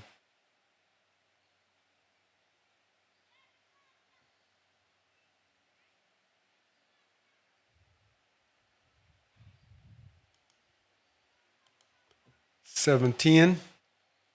And in every province and in every city, whithersoever the king's commandment and his decree came, the Jews had joy and gladness, a feast and a good day, and many of the people of the land became Jews, for the fear of the Jews fell upon them. This part about many of the people becoming Jews, it is that Judaism became a religion. A religion. You cannot become an Israelite. Jews in the New Testament came to denote those who were of the religion. Even Shaul called them the Jews. I profited in the Jews' religion. Let me get that verb.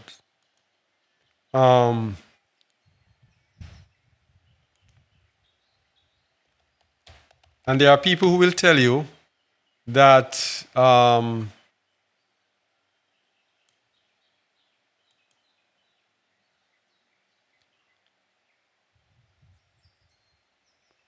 for you have heard of my conversation in time past.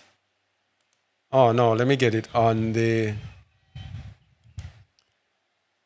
For you have heard my conversation in time past in the Jews' religion. Know that beyond measure I persecuted the assembly of Adonai and wasted it, and profited in the Jews' religion above many my equals in mine own nation.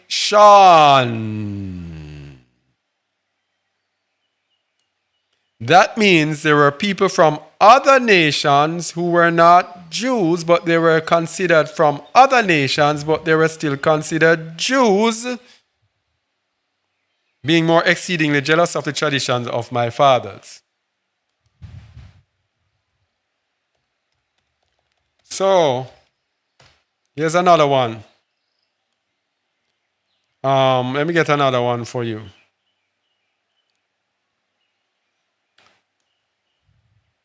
First Corinthians 9:20.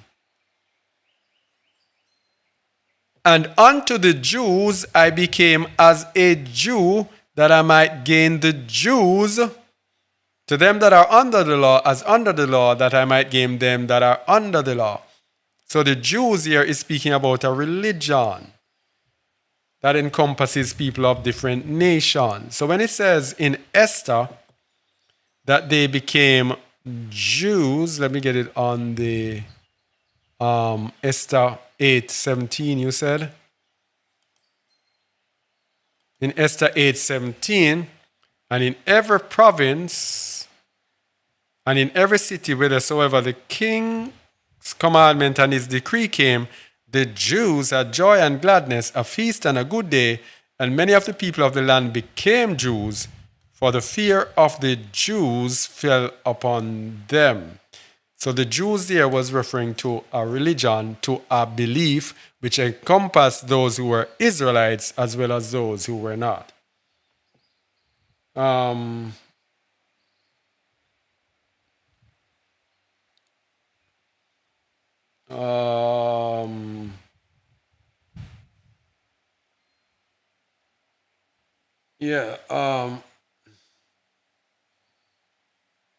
Have you ever done a teaching on the 24 elders in Revelation? No, I have not. Yeah, but walking in the spirit, that too much, don't have the time for that, no. In terms of, sometimes if you, I don't want to leave the videos too long.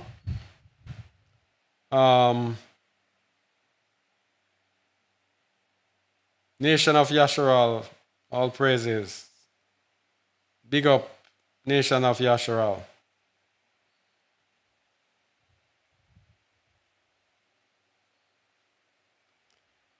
I don't quite understand the fourth key, so does this mean if we aren't understanding the stars or signs in the sky, we haven't received that key yet? The signs in the sky, they are actually written in the word, so I believe it has to do with the word as the companion, digging, living in the word as well. Because whatever is in the stars is the word that is being played out in true time. So I don't know.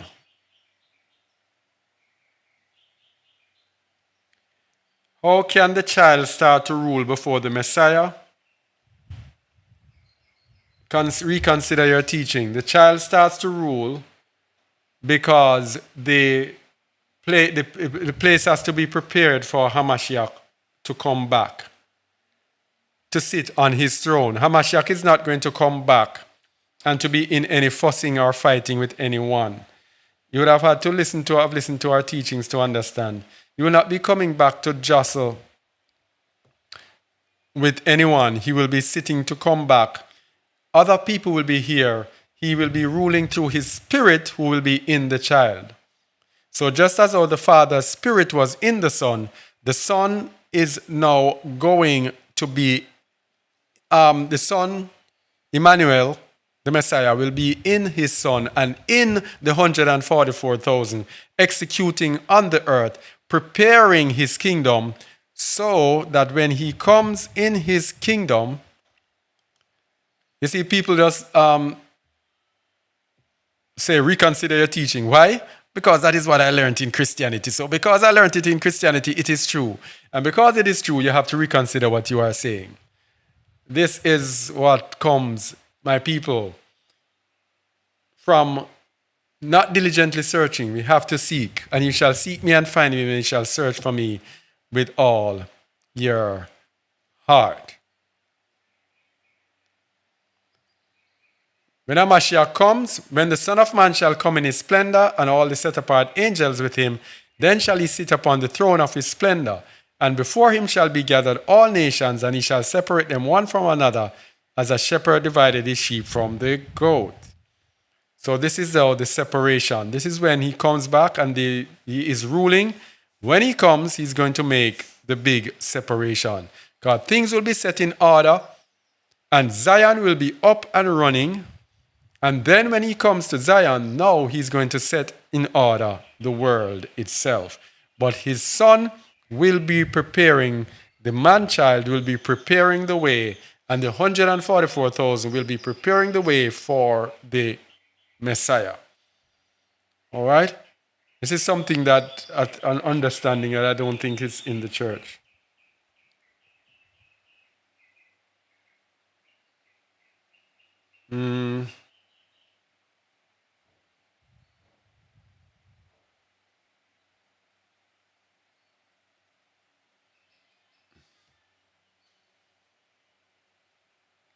All right. I fell asleep earlier listening to you teach, and in my sleep you was there with me teaching right beside me, and I was speaking to you, and you were speaking to my Father about words of truth. All praises.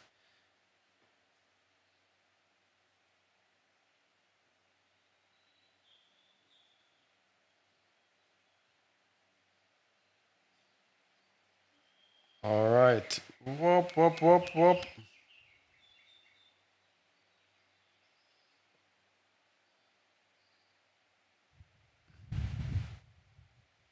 Is it possible that prescription pharmaceuticals can be infused with the technology of the mark of the beast?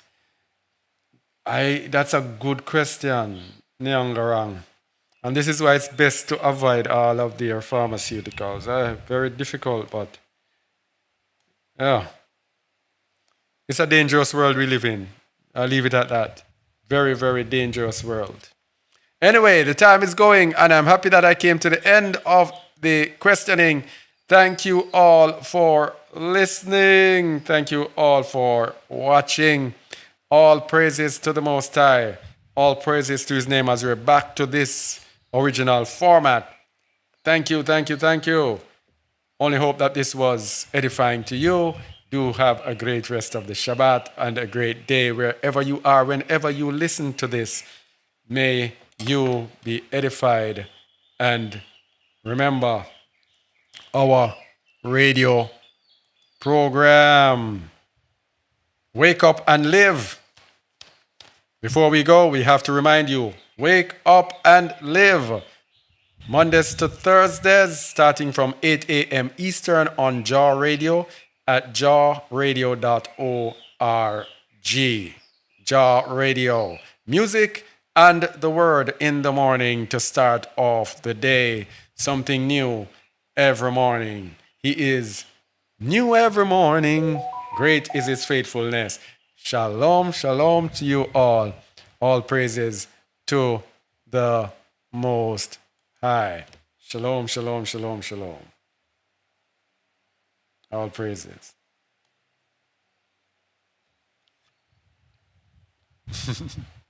Shalom.